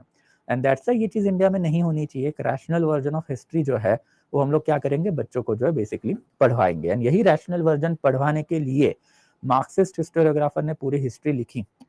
बट अब मार्क्सिस्ट हिस्टोरियोग्राफर है, उन्होंने भी ये कैटेगराइजेशन अडॉप्ट कर लिया। एंड अब मार्क्सिस्ट हिस्टोरियोग्राफर का वर्जन देखते कि मार्क्सिस्ट हिस्टोरियोग्राफर ने ये कैटेगराइजेशन अडॉप्ट क्यों किया। तो जो मार्क्सिस्ट हिस्टोरियोग्राफर है उनका कहना है कि अगर हम लोग इंडिया की बातें करते हैं, देन ये इंडिया जो है बेसिकली इंडिया कभी था ही नहीं। ये इंडिया जो है बेसिकली बना हुआ है, it is basically made. And फिर ये प्रोसेस बनाने का जो है, इसी के ऊपर ये सारा का सारा कैटेगराइजेशन है, डिपेंड है। मार्क्सिस्ट हिस्टोरियन का कहना है कि एंशिएंट पीरियड ऑफ टाइम में अगर हम लोग देखें तो इंडिया का एक political integration and political integration के साथ साथ पॉलिटिकल डिसइंटीग्रेशन जो है वो हम लोगों को दिखाई देता है। इसमें मार्क्सिस्ट हिस्टोरियोग्राफर ने बताया कि इट वाज वैदिक पीरियड, जहां पे हम लोगों को सबसे पहले इंडिया का कंसेप्ट है वो दिखाई देता है। इंडिया का जो वैदिक नाम है वो है बेसिकली भारतवर्ष। भारत नाम बेसिकली वैदिक लिटरेचर ने इंडिया को क्यों दिया हुआ है, बिकॉज वैदिक लिटरेचर आर्यन लोगों का है और आर्यन सिविलाइजेशन इंडियन नहीं है, आर्यन सिविलाइजेशन बाहर से आई हुई सिविलाइजेशन है। एंड ये पर्टिकुलर सिविलाइजेशन का जो सबसे पहला इंपॉर्टेंट ट्राइब था, ये ट्राइब था बेसिकली भरत ट्राइब। इसी का एक किंग है जिसका नाम था सुदास।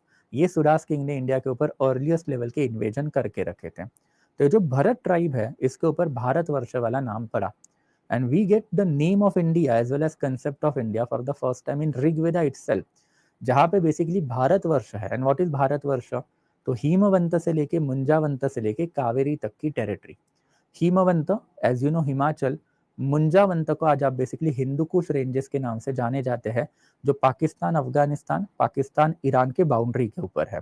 तो that Munjavant, Himavant and after Kaveri river, इसके बीच की जो बेसिकली टेरिटरी है, ये सारी की सारी टेरिटरी जो क्या है भारतवर्ष है। एंड ये भारतवर्ष को क्षत्रिय धर्म है कि एक आर्यन डायनेस्टी के अंदर लाना है। तो इट इज क्षत्रिय धर्म टू स्प्रेड दिस आर्यनिकल रिलीजन और Hindu religion across this Bharatvarsh. ये अर्लीस्ट लेवल का कंसेप्ट हमको वैदिक पीरियड में दिखाई देता है। वैदिक पीरियड के बाद ये प्रोसेस जो चालू हुई वो अल्टीमेटली अशोका के आते आते जो बेसिकली खत्म हुई। And it was Ashoka who is the first emperor of India, जिसने पूरा का पूरा इंडिया जो है दैट इज भारतवर्ष जो है वो कैप्चर करके रखा है। तो ओनली अशोका हम लोगों को पूरे एंशिएंट पीरियड ऑफ टाइम में दिखाई देता है जिसने पूरा इंडिया जो है बड़े मुश्किल से इंटीग्रेट किया। एंड इंटीग्रेट करने के बाद अशोका ने अपनी पॉलिसीज बनाई। अनफॉर्चुनेटली ये पॉलिसीज जो है अशोका था तभी तक चली, अशोका के मरने के बाद इंडिया का पॉलिटिकल डिसइंटीग्रेशन जो है वो चालू हुआ। तो अशोका के बाद जो इंडिया का पॉलिटिकल डिसइंटीग्रेशन चालू हुआ वो by and large period of Harshavardhan आते आते जो कंप्लीट हो गया। हर्षा का नाम एंशिएंट इंडिया में इतना इंपॉर्टेंट क्यों है, बिकॉज एज पर Marxist historian it was Harshavardhana जिसमें हम लोगों को लास्ट टाइम ये टेंडेंसी दिखाई देती कि जो भारतवर्ष को कैप्चर करने की कोशिश कर रहा था, एक पॉलिटिकल एंटिटी के अंदर लाने की कोशिश कर रहा था। And Marxist version of the historiographer जो है उन्होंने ही हम लोगों को बताया है कि हर्षवर्धन के मरने के बाद इंडिया में फिर हम लोगों को एक भी पॉलिटिकल डायनेस्टी ऐसी नहीं दिखाई देती है जो दूसरे के टेरिटरी को कैप्चर करके अपने अंडर लाने की कोशिश करे। And that's suddenly nowhere 6-7 century AD onward आपको इंडिया में प्रोसेस दिखाई देगा कि इंडिया के पॉलिटिकल टुकड़े पड़ना जो है चालू हो गया। तो नॉर्थन साइड में पहले गुर्जर प्रतिहारा एंड पाला का रूल था, पाला के बाद यहाँ पे सेना का रूल आया and Gurjara Pratihara further break down होके ultimately Chauhan Tomar, thereafter Chandelas, thereafter फिर अल्टीमेटली ये जो है आपके that is Garhwal and thereafter फिर सोलंकीज, इनमें डिवाइड हो गई। वैसे ही साउथ इंडिया में भी हम लोग को यही दिखाई देता है कि पहले एक जमाने में चालुक्याज और बदामी थे, उनके जगह फिर राष्ट्रकूटाज आए एंड उनके जगह में अल्टीमेटली होयसलाज आए। एंड वैसे ही फिर अगर एकदम साउथ में जाके देखे तो पहले पहलवास एंड पहलवास के बाद में छोलाज आए। ये सारी process later on in detail देखेंगे, but the point of contact और point of debate over here is that कि इंडिया में अब एक भी राजा ऐसा नहीं बचा था कि जिसको इंडिया में इंटरेस्ट था, मतलब उसको बस अपनी टेरिटरी में इंटरेस्ट था। युद्ध तो वो अभी भी करता था, दूसरों को जाके मारेगा, बट मारने के बाद जो वो उस राजा को मार के वो टेरिटरी अपने अंदर जोड़ने का काम नहीं करेगा, दैट इज यूनिफिकेशन का काम जो है नहीं करेगा। और इसके रीजन भी मार्क्सिस्ट हिस्टोरियोग्राफर ने हमको देके रखे कि bye the time period of Harshvardhan India में फ्यूडलिज्म का एक हैवी इम्पैक्ट हमको दिखाई देता है। फ्यूडलिज्म मतलब रीजनलाइजेशन टेंडेंसी जो इंडिया में आज भी है, तो इसके ऊपर लेटर ऑन जाएंगे तब बात करेंगे एंशंट इंडिया में। बट हर्षवर्धन की डेथ के साथ क्या हुआ, इंडिया का जो बेसिकली प्रोसेस ऑफ इंटीग्रेशन है वो पूरा का पूरा खत्म हुआ।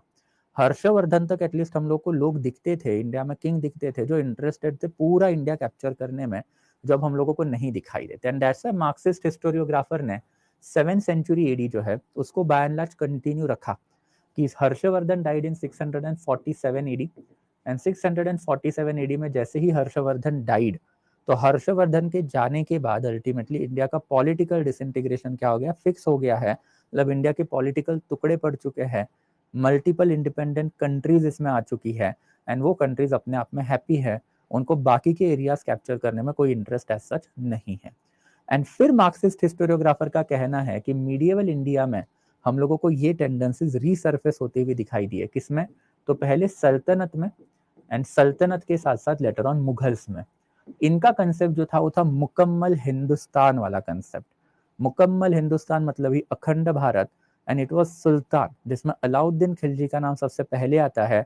He started this process, and bye the time period of Aurangzeb who died in 1707 ये प्रोसेस जो है कंप्लीट हुई। तो at his death bed emperor Aurangzeb जो है बेसिकली उसने पूरा का पूरा इंडिया जो है बड़ी मुश्किल से दिल्ली के अंदर लाने का काम जो है करके रखा था। अब ऑब्वियसली अगर आप औरंगजेब को हेट के नजर से देखोगे तो he was basically what, cruel, and Aurangzeb जो अच्छा रूलर नहीं था। बट अगर आप उसको इंडिया के पर्सपेक्टिव से देखोगे तो इट वाज औरंगजेब जिसने रीजनल टेंडेंसी जैसे मराठास, राजपूतानास, बुंदेलास, रोहिला इनको खत्म करके दिल्ली का जो रूल है पूरे के पूरे इंडिया के ऊपर एस्टेब्लिश करने का काम किया था। तो it is just a matter of perspective, आप इसको कैसे देखते हो। बट अल्टीमेटली इसी पर्टिकुलर चक्कर में ये जो 1707 तक इंडिया जो है पूरा का पूरा क्या हो चुका है, वापस से यूनाइटेड हो चुका है। एंड मार्क्सिस्ट हिस्टोरियोग्राफर को हम लोग को थैंक्स ही बोलना चाहिए, बिकॉज इट इज मार्क्सिस्ट हिस्टोरियोग्राफर जिनके वजह से हमको पता चला कि it was Ashoka and after Aurangzeb. ये दो ही इंडिया के किंग है जिन्होंने इंडिया को throughout our past political unification देके रखा हुआ है। एंड इन दैट कैपेसिटी दोनों भी क्या है, इंडिया के हेटेड फिगर्स है। और ये मैंने आपको पहले वाले लेक्चर्स में ओरिएंटेशन में भी बताया था कि अशोका का नाम तो आज आप और हम ग्रेट मानते हैं, बट अगर आप बेसिकली 200-300 साल पहले भी रहते तो इंडियंस को ये नहीं पता था कि अशोका हमारा रूलर है। It is only after James Prinsep जिसने प्रकृत का रीड करने के लिए ब्राह्मियन खारोष्टी स्क्रिप्ट को जब डिसाइफर किया, तब जाके इंडियंस को पता चला समवेयर अराउंड 1838 कि भाई अशोका हमारा किंग है। तो जैसे आज का प्रोसेस आपको दिखाई देगा औरंगजेब को हर जगह से डिलीट मारो, यही वाला प्रोसेस इंडियंस एक जमाने में कर चुके हैं। बिकॉज ऑब्वियसली अशोका भी अपना पाटलिपुत्र से बेसिकली घोड़ा लेके निकलता था, एंड उसने पूरे इंडिया को कैप्चर करके रखा है। तो उस जमाने में भी रीजनल लोगों को ये चीज कोई अच्छी नहीं लगी। जैसे मराठास एंड राजपूताना को कभी अच्छा नहीं लगा कि भाई हमारा इंडिपेंडेंस है और औरंगजेब हमारा इंडिपेंडेंस छीन रहा है। क्यों? बिकॉज उसको प्रॉपर यूनाइटेड अखंड भारत चाहिए। तो दैट्स ए रीजनल टेंडेंसीज जो है इंडिया में, ये इंडिया का सबसे बड़ा दुश्मन है। और ये आज आप भी देखोगे तो आपके भी जो रीजनल हीरोज है वही आपके भगवान है, एंड यही लोग जो आपके लिए गॉडली फिगर है, जबकि यही लोगों ने एक जमाने इंडिया का जो इंटीग्रेशन जो हुआ है उसको रोकने का काम किया है। But in any case that is something letter period of time के लिए। तो जो प्रोसेस आज औरंगजेब के साथ चल रही है वो एक जमाने में अशोका के साथ हो चुकी है, and Indians had forgotten his name कि भाई ये रूलर है कौन, एंड आफ्टर ये रूलर सही में एंशियंट में क्या था, कैसे था। ये लेवल कितना था कि इंडियंस ये मानते ही नहीं थे कि अशोका हमारा रूलर है। बाय 1838 यही माना जाता था कि अशोका जो है बेसिकली किसका रूलर है, श्रीलंका का रूलर है। और ये क्यों, ये सबसे इंपॉर्टेंट क्वेश्चन है। क्यों? इसीलिए बिकॉज इंडिया जो है वो हमेशा से पॉलिटिकली डिसइंटीग्रेटेड एरिया रहा है। मतलब इसमें बहुत सारे डिवीजन थे, एंड जो किंग ने इसको यूनाइटेड करने का काम किया है उनके खिलाफ इंडिया में हेट है ही है। ऐसे 3 लोग हैं यूनिफिकेशन करने वाले इंडिया में। सबसे पहले अशोका, दूसरा औरंगजेब, और तीसरा अंग्रेज, that is British government. And that's why that hate is there. Unification कैसे कर लिया, बट यही यूनिफिकेशन का काम जो है औरंगजेब ने जो किया था, एंड आफ्टर हिज डेथ ये यूनिफिकेशन जो इंडिया का खत्म हो गया। ये भी हम लोग अब देखेंगे, हम मॉडर्न से ही चालू करने वाले कि the moment Aurangzeb died, India में जो बेसिकली रीजनल स्टेट जो थे उन्होंने अपना इंडिपेंडेंस वापस लेना चालू किया। तो बंगाल अलग, अवध अलग, मुगल्स अलग, सिख अलग, रोहिलखंड अलग, बुंदेलखंड अलग, जाटलैंड अलग, देर आफ्टर राजपूताना अलग, मराठास अलग, मैसूर अलग, त्रावणकोर अलग, कार्नाटिक अलग एंड हैदराबाद अलग। तो ऑलमोस्ट 12 से 13 टुकड़े इंडिया के वापस पड़ गए after the death of Aurangzeb with in span of 50 years. कुछ ज्यादा टाइम नहीं लगा इसके लिए। एंड फिर ये कौन थे? अगर मैसूर देखोगे, मराठास देखोगे, सिख देखोगे, थोड़ी ना कोई इंडिया के लिए काम कर रहे थे। ये सब अपना इंडिपेंडेंट किंगडम, इंडिपेंडेंट कंट्री निकालने का काम कर रहे थे। एंड यही क्या है? Process of political disintegration of our country. And यही प्रोसेस ऑफ डिसइंटीग्रेशन या फिर पॉलिटिकल डिसइंटीग्रेशन जो है वो हम लोगों को मॉडर्न इंडिया में वापस दिखाई दिया है। बट अगेन यही 18th सेंचुरी में एक एंटिटी वापस ऐसी आई इंडिया में जिसने इंडिया को वापस से पॉलिटिकली इंटीग्रेट करने का काम किया, that is British East India company. And that's why जो मार्क्सिस्ट हिस्टोरियन है अल्टीमेटली उन्होंने ये मान लिया कि process of disintegration and reintegration since it started in 18th century, Aurangzeb died in 1707 and Battle of Plassey happened in 1757, तो that's why we can keep it as a landmark year कि अब medieval India खत्म हो चुका है, modern India जो है basically चालू हो चुका है, and that is something that is modern India. तो I hope it is quite clear कि ये जो कैटेगराइजेशन किया गया है ये एक जमाने में बेसिकली कुछ और रीजन की वजह से किया गया था, दैट इज रिलीजन के बेसिस पे किया गया था। किसने किया था? तो colonial historian and colonial historian के साथ साथ नेशनलिस्ट हिस्टोरियन। बट अभी का अगर कैटेगराइजेशन आप देखोगे तो अभी का कैटेगराइजेशन इंडिया का पॉलिटिकल इंटीग्रेशन एंड डिसइंटीग्रेशन के ऊपर वाला है। एंड यही पॉलिटिकल इंटीग्रेशन डिसइंटीग्रेशन जब एंशिएंट मिडियल में जाएंगे तो हम इलैबोरेटली देखेंगे ही, बट यही वाला प्रोसेस हमको चालू करना है विथ मॉडर्न इंडिया। एंड यही मॉडर्न इंडिया जब चालू होगा, मोस्ट प्रॉब्ली मंडे या फिर ट्यूसडे से ही चालू करेंगे, तो उसमें हम लोग देखेंगे कि इंडिया का जो पॉलिटिकल डिसइंटीग्रेशन एक्चुअली मैप पे दिखता कैसे था, एंड thereafter यही पॉलिटिकली डिसइंटीग्रेटेड इंडिया ये बना क्यों इतने सारे मल्टीपल टुकड़े इंडिया के पड़े, एंड thereafter कैसे ब्रिटिशर्स ने इसको इलैबोरेटली क्या किया, वापस से यूनिफाई किया। एंड यूनिफाई करने के बाद यहाँ पे एक प्रॉपर पॉलिटिको एडमिनिस्ट्रेटिव मशीनरी बिठाई जो बेसिकली इंडिया आज भी चला रहा है, दैट इज पार्लियामेंट्री डेमोक्रेसी। तो ये सारी चीजें for the letter period, but I hope it is quite clear कि जो बेसिकली हम लोग हमेशा कैटेगराइजेशन की बात करते हैं, तो ये कैटेगराइजेशन जो है इसके पीछे का रैशनल बेसिस रैशनल बेसिस जो है वो क्या है। एंड रैशनल बेसिस जो एक जमाने का रिलीजन का था, ये बेसिस अब खत्म हो चुका है, एंड इंडिया में एक नया बेसिस है that is political integration and disintegration. हम लोग ये वाला जो एस्पेक्ट है इसी को ज्यादा मानते हैं, बिकॉज मैंने आपको बताया कि ये पहले वाला एस्पेक्ट है ये हमने अब क्यों रिफ्यूट किया हुआ है, बिकॉज जो रिलीजन बेस्ड डिवीजन था उसमें रिलीजन अगर सही में वो प्रीडोमिनेंस दिखाई देता तो things would have been different, हम इसके ऊपर भी बात करते, बट वैसा था ही नहीं। वो गलत वर्जन ऑफ हिस्ट्री है जो कॉलोनियल लोगों ने अपने फायदे के लिए इंडिया में फैलाया, एंड अल्टीमेटली वही हिस्ट्री जो है इंडिया में चली, एंड उसका एक सिग्निफिकेंट डैमेज इंडिया को हुआ, एंड दैट्स ये true version which is basically the Marxist version. इसी के ऊपर हम लोग को थोड़ा सा फोकस रखना है, और ये सारी चीजें आपको थोड़ी सी समझनी पड़ेंगी अपने लेवल पे। ये सारा जो ओरिएंटेशन मैंने जो लिया था ये लेने के पीछे कुछ बेसिक क्वेश्चंस थे। ये बेसिक क्वेश्चन क्या है कि सर हम लोग सिर्फ हिंदू हिस्टोरियोग्राफी क्यों नहीं पढ़ते? आई hope it is quite clear क्यों नहीं पढ़ते, बिकॉज उन्होंने कुछ लिखा ही नहीं है। अगर लिखते तो things would have been different. दूसरा इंपॉर्टेंट क्वेश्चन आएगा, सर मार्क्सिस्ट हिस्टोरियोग्राफर है उन्होंने गलत वर्जन प्रेजेंट किया हुआ है? नहीं, उनका वर्जन जो है बेसिकली काफी रैशनल वर्जन है, सही वर्जन है। जो बंदा मार्क्सिस्ट हिस्टोरियोग्राफर को काउंटर करता है वो हमेशा हिंदू नेशनलिस्ट होता है, बट हिंदू नेशनलिस्ट लोगों के पास अपना ही हिस्ट्री नहीं है, उन्होंने वो चीज लिखी ही नहीं है, और वो टेंडेंसी आपको आज भी दिखाई देगी कि this people never enter into medieval India, because वो लोग मानते ही नहीं कि इस्लामिक लोग इंडिया के हैं या फिर इस्लामिक रिलीजन इंडिया में रह सकता है। तो ये जो इनहेरेंट जो आइडियोलॉजी जो है हिंदू राष्ट्र वाली या फिर इंडिया इज फॉर हिंदू, ये आइडियोलॉजी ही इंडिया में गलत है, जो मार्क्सिस्ट हिस्टोरियोग्राफर ने इलैबोरेटली प्रूव करके रखा है। तीसरा इंपॉर्टेंट क्वेश्चन जो है कि basically sir ancient India and medial India का जो सेग्रीगेशन है वो बहुत जगह पे आपको जो है 7th सेंचुरी 8th सेंचुरी या फिर 12th सेंचुरी दिखाई देगा, बिकॉज अलग अलग हिस्टोरियोग्राफर है, उनके अलग अलग क्या है, देन ऑब्वियसली ये जो रैशनलाइजेशन है उन्होंने करके रखा है। But by and large UPSC जो है अगर उनका आप सिलेबस देखोगे एंड आफ्टर क्वेश्चन डिस्ट्रीब्यूशन देखोगे तो वो मार्क्सिस्ट वर्जन में ही बिलीव रखता है, तो दैट्स एक प्रीडोमिनेंस जो हमारा मार्क्सिस्ट हिस्टोरियोग्राफर के ऊपर ही रहने वाला है। नेक्स्ट इंपॉर्टेंट क्वेश्चन जो आपको आएगा कि सर हम लोग ये जब करेंगे दैट इज ऑप्शनल देखेंगे तो इसमें प्रीलिम्स एंड मेंस के जीएस का कुछ और करना पड़ेगा क्या? तो एब्सोल्युटली नहीं। क्यों नहीं करना पड़ेगा? बिकॉज ऑब्वियसली हम लोगों को कॉम्प्रिहेंसिवली सारी चीजें देखनी ही देखनी है। नेक्स्ट इंपॉर्टेंट क्वेश्चन जो है कि सर आर्ट एंड कल्चर अलग से करना है क्या? नहीं करना है, बिकॉज पढ़ाई का तरीका हमने देखा कि sources, political, social, economical, cultural aspect and after historiography, ये सारी चीजें यहीं पे जो आपकी कवर अप हो जाने वाली है। नेक्स्ट इंपॉर्टेंट क्वेश्चन जो है that is basically related to sir कौन से बुक या फिर रेफरेंस बुक जो हमको पढ़ने हैं। अगेन कोई नहीं पढ़ने, क्यों नहीं पढ़ने? बिकॉज ये सारे बुक जो है मार्क्सिस्ट हिस्टोरियोग्राफर का वर्जन ही आपको बताने की कोशिश करेंगे। तो आप सतीश चंद्रा जब पढ़ोगे तो सिर्फ आप सतीश चंद्रा का ही व्यू पढ़ रहे हो, उपिंदर सिंह पढ़ोगे तो सिर्फ उपिंदर सिंह का ही व्यू आप पढ़ रहे हो। जबकि यूपीएससी में जो है आपको क्या करना है, तो इलेबोरेटली आपको हर एक सेक्शन जो है, हर एक हिस्टोरियोग्राफर है वो टारगेट करना है। Now again unfortunately for you कि ये सारा वर्जन ऑफ द हिस्टोरियोग्राफी कहीं एक जगह पे आपको नहीं मिलेगा। वो आपको मिलने के चांसेस कहाँ पे ज़्यादा है, तो मेरे नोट्स में ही है। तो नोट्स में बेसिकली मैंने हर एक टॉपिक खत्म करने के बाद जो इम्पोर्टेंट हिस्टोरियंस के जो कोट है वो दे के रखे हैं, जिसमें से कुछ इंपॉर्टेंट कोट तो मैं क्लास में आपको एक्सप्लेन भी करूंगा।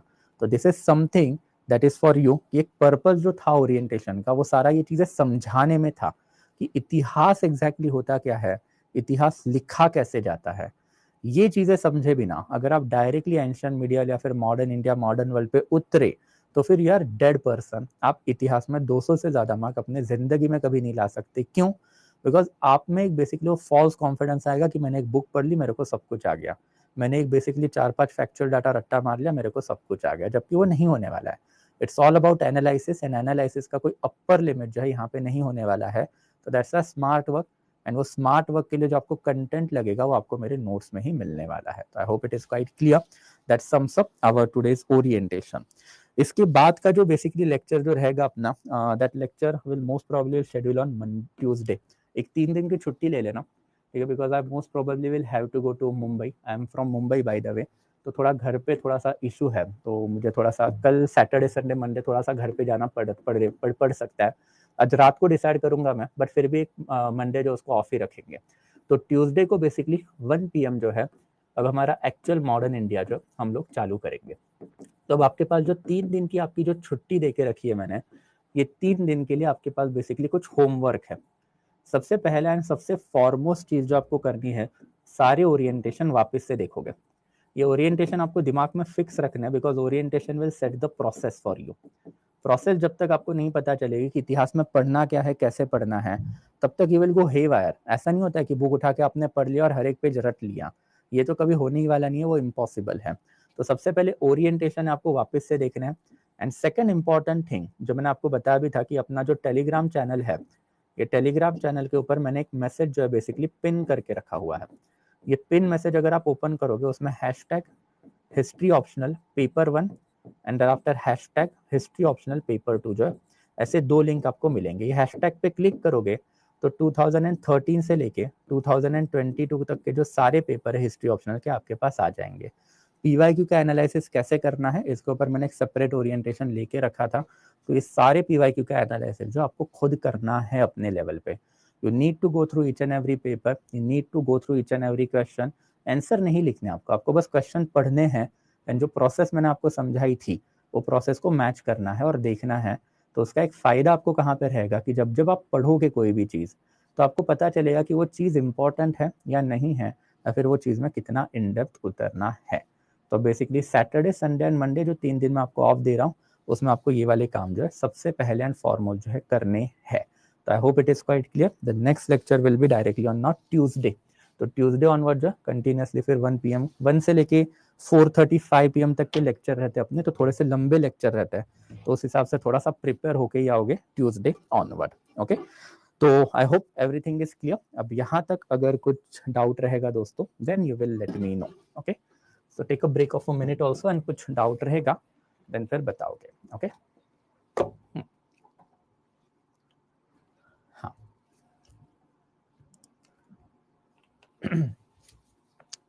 Can we consider Marxist historian always right? No, not at all, not at all. कोई भी एक हिस्टोरियोग्राफर है, उसका हर एक चीज़ जो हमेशा सही नहीं होता है। बहुत जगह पे हम लोगों को डिबेट कवर भी करनी है, तो लेटर ऑन जब हम लोग जाएंगे एक्चुअल हिस्ट्री में, तब आपको हर जगह पे दिखाई देगा कि कहीं कहीं जगह पे कॉलोनियल वर्जन या फिर कैम्ब्रिज वर्जन सही है, एंड कहीं कहीं जगह पे मार्क्सिस्ट वर्जन सही है। तो वो चीज़ें लेटर ऑन जाएंगे देखेंगे, बट अगर आप होलिस्टिकली देखोगे तो by and large Marxist version जो है that is right. Okay,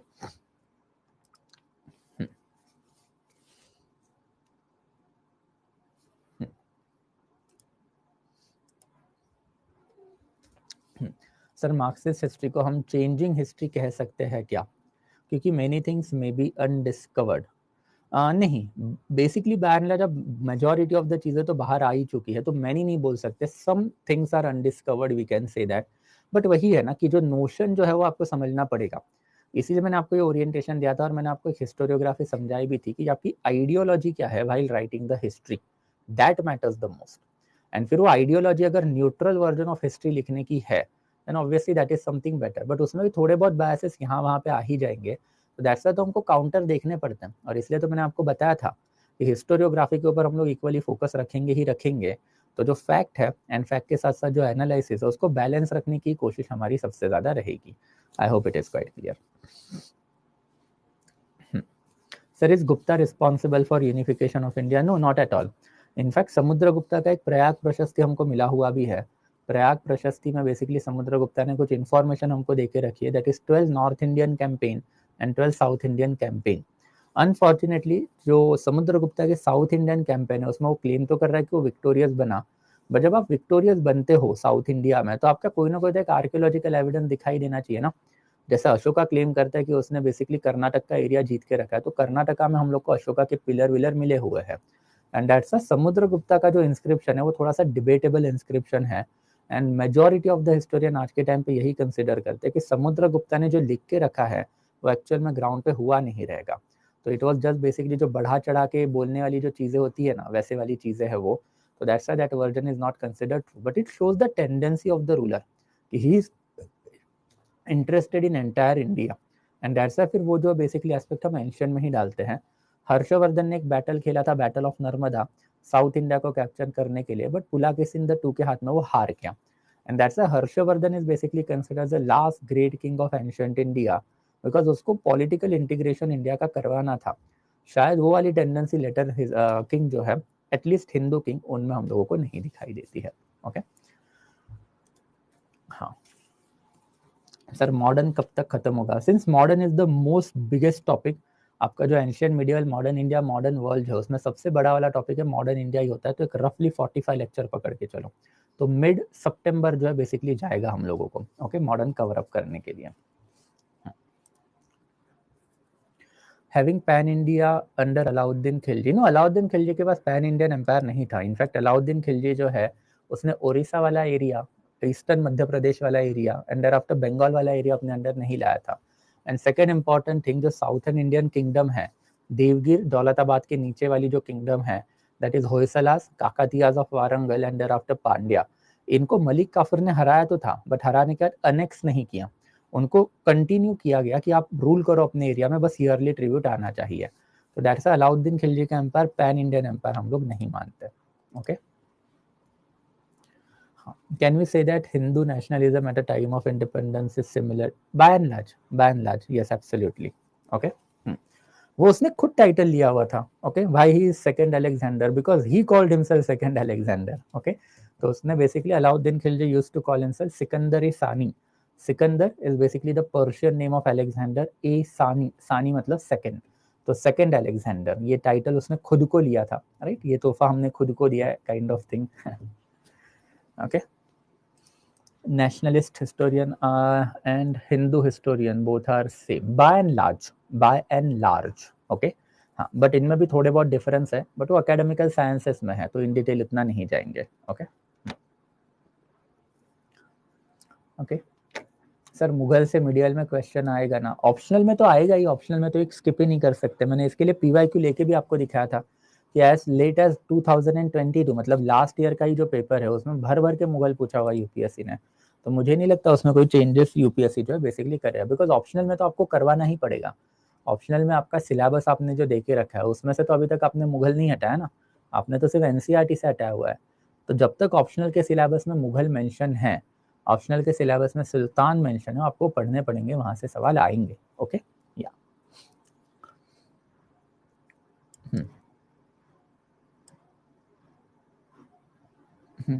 Sir, how do we know that Indians consider Ashoka an outsider? Because colonial historians, absolutely, right? तो colonial historian as well as basically Hindu historians जब उस जमाने के थे, उन सबका बेसिकली वही मानना था कि अशोका इंडिया का किंग नहीं, वो बाहर का किंग है। वॉरेन हेस्टिंग ने भी वही लिख के रखा है कि अशोका नाम का एक कोई तो ग्रेट किंग था ये एरिया में, बट वो यहाँ का नहीं था, बाहर का था, तो they did not know about him कि अशोका इंडिया का है। तो एविडेंसेस तो बथेरे ही है। तो इंडिया के जो जितने भी, अगर आपने पुराण लिटरेचर भी देख लिए, तो पुराण जो है बेसिकली इंडिया के एंशिएंट इंडिया के किंग की जीनोलॉजी बताता है, तो उसमें भी आपको अशोका का नाम जो है बेसिकली नहीं दिखाई देगा। Got it? तो बहुत सारे एविडेंसेस हमारे पास तो उसके। Okay, the allegation against Marxist is that they focus on Islamic dynasty and less important, not at all, simple. इसलिए तो मैंने आपको बताया ना, ये सारे बेतु के एलिगेशन है। जैसे उपिंदर सिंह ही पकड़ लो यार, पूरा का पूरा एंशिएंट इंडिया का बुक आप उपिंदर सिंह का ही तो पढ़ते हो, तो उपिंदर सिंह कौन है फिर? मार्क्सिस्ट हिस्टोरियन ही तो है। तो मतलब बेतु का सा एलिगेशन है कि they focus of only upon one dynasty and not other. उन्होंने हर एक डायनेस्टी की जो इंपॉर्टेंट वाइटल इन्फॉर्मेशन है वो दे के रखी है। बस मार्क्सिस्ट हिस्टोरियोग्राफर ने बेसिकली जब प्रोसेस 50, 60, 70s में चालू की, तब उनके पास ज़्यादा पैसे नहीं थे, रिसोर्स कंस्ट्रेंट थे, तो उन्होंने क्या किया, सिर्फ मेजर मेजर डायनेस्टी उठाई। एंड मेजर मेजर डायनेस्टी मतलब जब उन्होंने मिडिएवल लिखा, तो ऑब्वियसली उनका प्राइमरी फोकस सुल्तान एंड मुगल ही थे। तो सुल्तान एंड मुगलों के ऊपर उन्होंने लिखना चालू किया, तो उनको बेसिकली नीचा दिखाने के लिए फिर ये हिंदू हिस्टोरियोग्राफर है, उन्होंने एलिगेशन लगाए थे कि आप तो सिर्फ इस्लामिक हिस्ट्री लिख रहे हो। बट मार्क्सिस्ट हिस्टोरियन से वही काउंटर आया कि भाई पैसे नहीं हमारे पास, इतना टाइम भी नहीं हमारे पास, तो एक एक करके जाएंगे ना। एंड धीरे धीरे जैसे उन्होंने सल्तनत एंड आफ्टर मुगलों की हिस्ट्री लिखी, thereafter they entered into the major kingdom जैसे Marathas, and thereafter Vijayanagar, and thereafter they entered into minor kingdom जैसे अहोम किंगडम हो सकती है, या फिर इवन बेसिकली गुर्जर, प्रतिहारा, पाला सेना हो सकती है। तो ये कैसे ना कि एक ही बार बैठ के आप सारी इतिहास तो नहीं लिख सकते ना, वो तो over a period of the time होगा। And since this is a new school, 60s 70s में डेवलप हुआ स्कूल है, तो तब वो एलिगेशन चलता था। बट अभी तो मार्क्सिस्ट हिस्टोरियन ने इलाबोरेटली हर एक चीज के ऊपर लिख के ही रखा है। एंड इवन पूरा का पूरा एंशिएंट इंडिया जो है बेसिकली रोमिला थापर, वही पढ़ोगे आप, मार्क्सिस्ट हिस्टोरियन है, या फिर R S Sharma Marxist historian है, या फिर इवन यू कैन से कि Upinder Singh Marxist historian again, right? Yes, according to political disintegration and integration what is the time. अभी मैंने आपको बताया सारी चीजें हो चुकी है, तो वापस एक बार लेक्चर देखोगे, इसलिए मैंने आपको बोला ओरिएंटेशन सारे एक बार वापस देखोगे। Any doubt if you are having, Tuesday को जो अपना लेक्चर होगा 1 बजे का, उसमें आप पूछोगे, I will take it again, don't worry about that, ठीक है? हाँ, because they always praise his civilization, ठीक है। अकॉर्डिंग टू पॉलिटिकल ये तो हो गया सर। मीडियल हिस्ट्री में रीजनल हिस्ट्री एक्स्ट्रा ऐड कर सकते हैं, मेजर डायनेस्टी क्यों रिमूव की? किसने की रिमूव, वो बताओ मेरे को, राइट?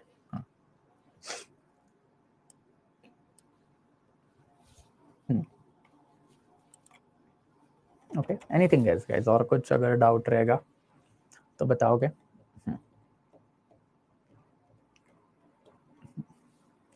एजेंडा ना, एजेंडा होता है तेजस गवर्नमेंट का। Government runs on the ideology, right? Government runs on the agenda. Okay, देखो बेसिकली आपकी और हमारी सोच जो है वो 5-10 साल की होती है, गवर्नमेंट की सोच 100-100, 200-200 साल की होती है। तो जैसे मैंने आपको पहले भी एग्जांपल दिया था कि अगर आप हमारे मॉम डैड देखोगे या फिर दादा दादी देखोगे, तो दादा दादी तो एकदम डायहार्ड कांग्रेसी लोग ही थे एक जमाने से। वो आज भी basically by and large Congress के ऊपर ही यकीन रखने वाले लोग हैं।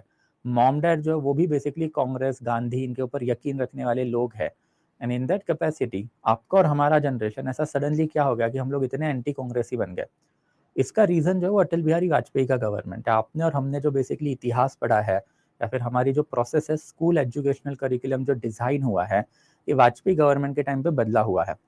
आपने देखा भी होगा कि आपको ओल्ड एनसीईआरटी हिस्ट्री की पढ़ने का सजेशन यूपीएससी में मिलता है, ओल्ड एनसीईआरटी 2002 के पहले है। तो जैसे मोदी गवर्नमेंट अभी इतिहास बदलने का ट्राई कर रहा है, वाजपेयी ने वो पहले ही कर दिया था 2002 में। एंड 2002 के बाद जो नया वर्जन ऑफ हिस्ट्री आया, उसमें वो बेसिकली एंटी कांग्रेस फीलिंग जो है वो बेसिकली किताबों में डालना ट्राई किया। इससे हुआ क्या, हमारी जो पूरी की पूरी जनरेशन है, आपकी और हमारी, ये बेसिकली एंटी कांग्रेस जनरेशन है। And you can clearly see 2002 के अराउंड ये सारी चीजें उन्होंने की, 2014 से उसका इम्पैक्ट पड़ना जो है कितना सिग्निफिकेंट लेवल पे चालू हुआ। बिकॉज यही तो नया वोटर है ना, 18-18, 20-20, 22-25 साल के जो बच्चे हैं, उन्होंने यही वाली इतिहास तो पढ़े जो बेसिकली वाजपेयी ने छोड़ के रखे हैं। एंड इन दैट कैपेसिटी वो हेट तो पैल्पेबल है, वो तो आना ही था, बिकॉज एजुकेशनल करिकुलम में घुसाया गया। तो दैट्स अभी भी गवर्नमेंट अगर मुगल्स निकाल रही है, सुल्तान निकाल रही है, आप और हम चिल्लाएंगे बिकॉज हमको उनके बारे में पता है। 10 साल बाद nobody will give even iota about it, कि उसके ऊपर कोई फर्क नहीं पड़ता है। धीरे धीरे चीजें फेस आउट हो जाती है। जैसे मैंने आपको बताया था कि Ashoka was forgotten, how he was forgotten? ऐसा नहीं है कि लोगों को नहीं पता था, but he was forgotten because उसके बारे में ना कोई लिखेगा, ना कोई बोलेगा, ना कहीं पढ़ने को मिलेगा। तो ऑब्वियसली धीरे धीरे जो है ओवर जनरेशन टू जनरेशन जो है लोग भूलना चालू हो जाते हैं। And that is the agenda of the government कि गवर्नमेंट ये चीज़ें जो करता है उसके पीछे बहुत बड़े रीजंस होते हैं, 100-200 साल की थिंकिंग होती है। एंड अगर मेजॉरिटी ऑफ द इंडियंस या फिर majority of the section of citizen की आइडियोलॉजी आपके पॉलिटिकल आइडियोलॉजी से अगर एफिलिएट हो गई, देन ऑब्वियसली आपकी पॉलिटिकल पार्टी जो क्या रहेगी, रूल में भी रहेगी, एंड आफ्टर आपका नाम जो आपकी लेगेसी जो है वो भी सीमेंट होगी, जो हर एक पॉलिटिकल लीडर चाहता है। Got it? Yes, okay, perfect, good. हाँ, ओके, हाँ। एंड यूपीएससी अभी ये वाली चीज क्यों करती है उसका रीजन भी मैंने आपको पहले ही देके रखा है कि लैटरल एंट्री। तो पहले के जमाने में यूपीएससी काफी न्यूट्रल हुआ करती थी, बट अब प्रॉब्लम वही हुआ है ना, न्यूट्रल बंदा तब रहेगा जब वो प्रॉपर यूपीएससी के एग्जाम थ्रू आईएएस लेवल पे पहुंचा है, तो उसने इतिहास पढ़ा है। एंड यूपीएससी ने 10 लाख में से सिर्फ 180 आईएएस ऑफिसर तब बनाए जब उनकी थिंकिंग जो वो उतनी रैशनल थी, तब जाके वो आईएएस लेवल पे पहुंचे हुए लोग थे। तो ऑब्वियसली गवर्नमेंट की आइडियोलॉजी कुछ भी हो, ये आईएएस बंदा जो वो आइडियोलॉजी को educational curriculum and after government competitive exam में आने ही नहीं देता था। बट अब प्रॉब्लम क्या है, लैटरल एंट्री हुई। तो लैटरल एंट्री में basically without exam walk in interview UPSC conduct करवाता है, एंड लैटरल एंट्री में ये वाले जो लोग हैं अल्टीमेटली क्रूशल गवर्नमेंट पोजीशन पे आके बैठ जाते हैं। जिसकी वजह से हुआ क्या कि संघ, आरएसएस एंड आफ्टर बीजेपी से एफिलिएटेड लोग जो है, जो वो आइडियोलॉजी को सब्सक्राइब करता है, वो बेसिकली हर एक गवर्नमेंट इंस्टीट्यूशन में घुस चुके हैं। ये लैटरल एंट्री गवर्नमेंट ने 2017 से चालू की थी, अब 2023 आते आते इसका इम्पैक्ट जो आपको दिखाई देगा। एंड पिछले 2 साल का यूपीएससी का पैटर्न देखोगे तो आपको ये इम्पैक्ट और क्लियरली दिखाई देगा कि टिल 2021 जो हिस्ट्री के जो क्वेश्चन आते थे यूपीएससी में वो काफी क्या थे, बैलेंस क्वेश्चन थे। बट 22 एंड 23 का अगर आपने पेपर देखा तो पूरा का पूरा एक हिंदू हिस्टोरियोग्राफी की तरफ एक टिल्ट दिखाई दे रहा है। तो उसका रीजन वही है कि अब बेसिकली लैटरल एंट्री के थ्रू जो है मल्टीपल जो गवर्नमेंट एफिलिएटेड आइडियोलॉजी वाले लोग जो अब वो आ चुके हैं यूपीएससी में। तो that is something for you. Okay, yes, anything else guys? और कुछ अगर डाउट रहेगा तो बताओगे? Okay, perfect, good. चलो, okay, so I hope everything is clear guys. आज के लिए फिर रोक लेते हैं। अगेन जाने से पहले ये थोड़ा सा अपने लेवल पे कर लोगे यार, इसका फायदा ही आपको होगा। तो basically paper analysis and after orientation you have 3 more days. We will start our lecture on Tuesday. तो ट्यूसडे से हम लोग चालू करेंगे and after will continue from the modern India. So thank you so much guys अभी के लिए। तो will meet again on Tuesday, the rest of the question will take it on Tuesday. 1 बजे मेरा दूसरा सेशन भी है, तो will be stopping the session आज के लिए। ओके, कुछ और डाउट वगैरह रहेंगे तो ट्यूसडे को basically you can ask me, will take it forward. Okay, चलो guys, thank you so much, will be stopping the session now. Okay, thank you so much guys, thank you.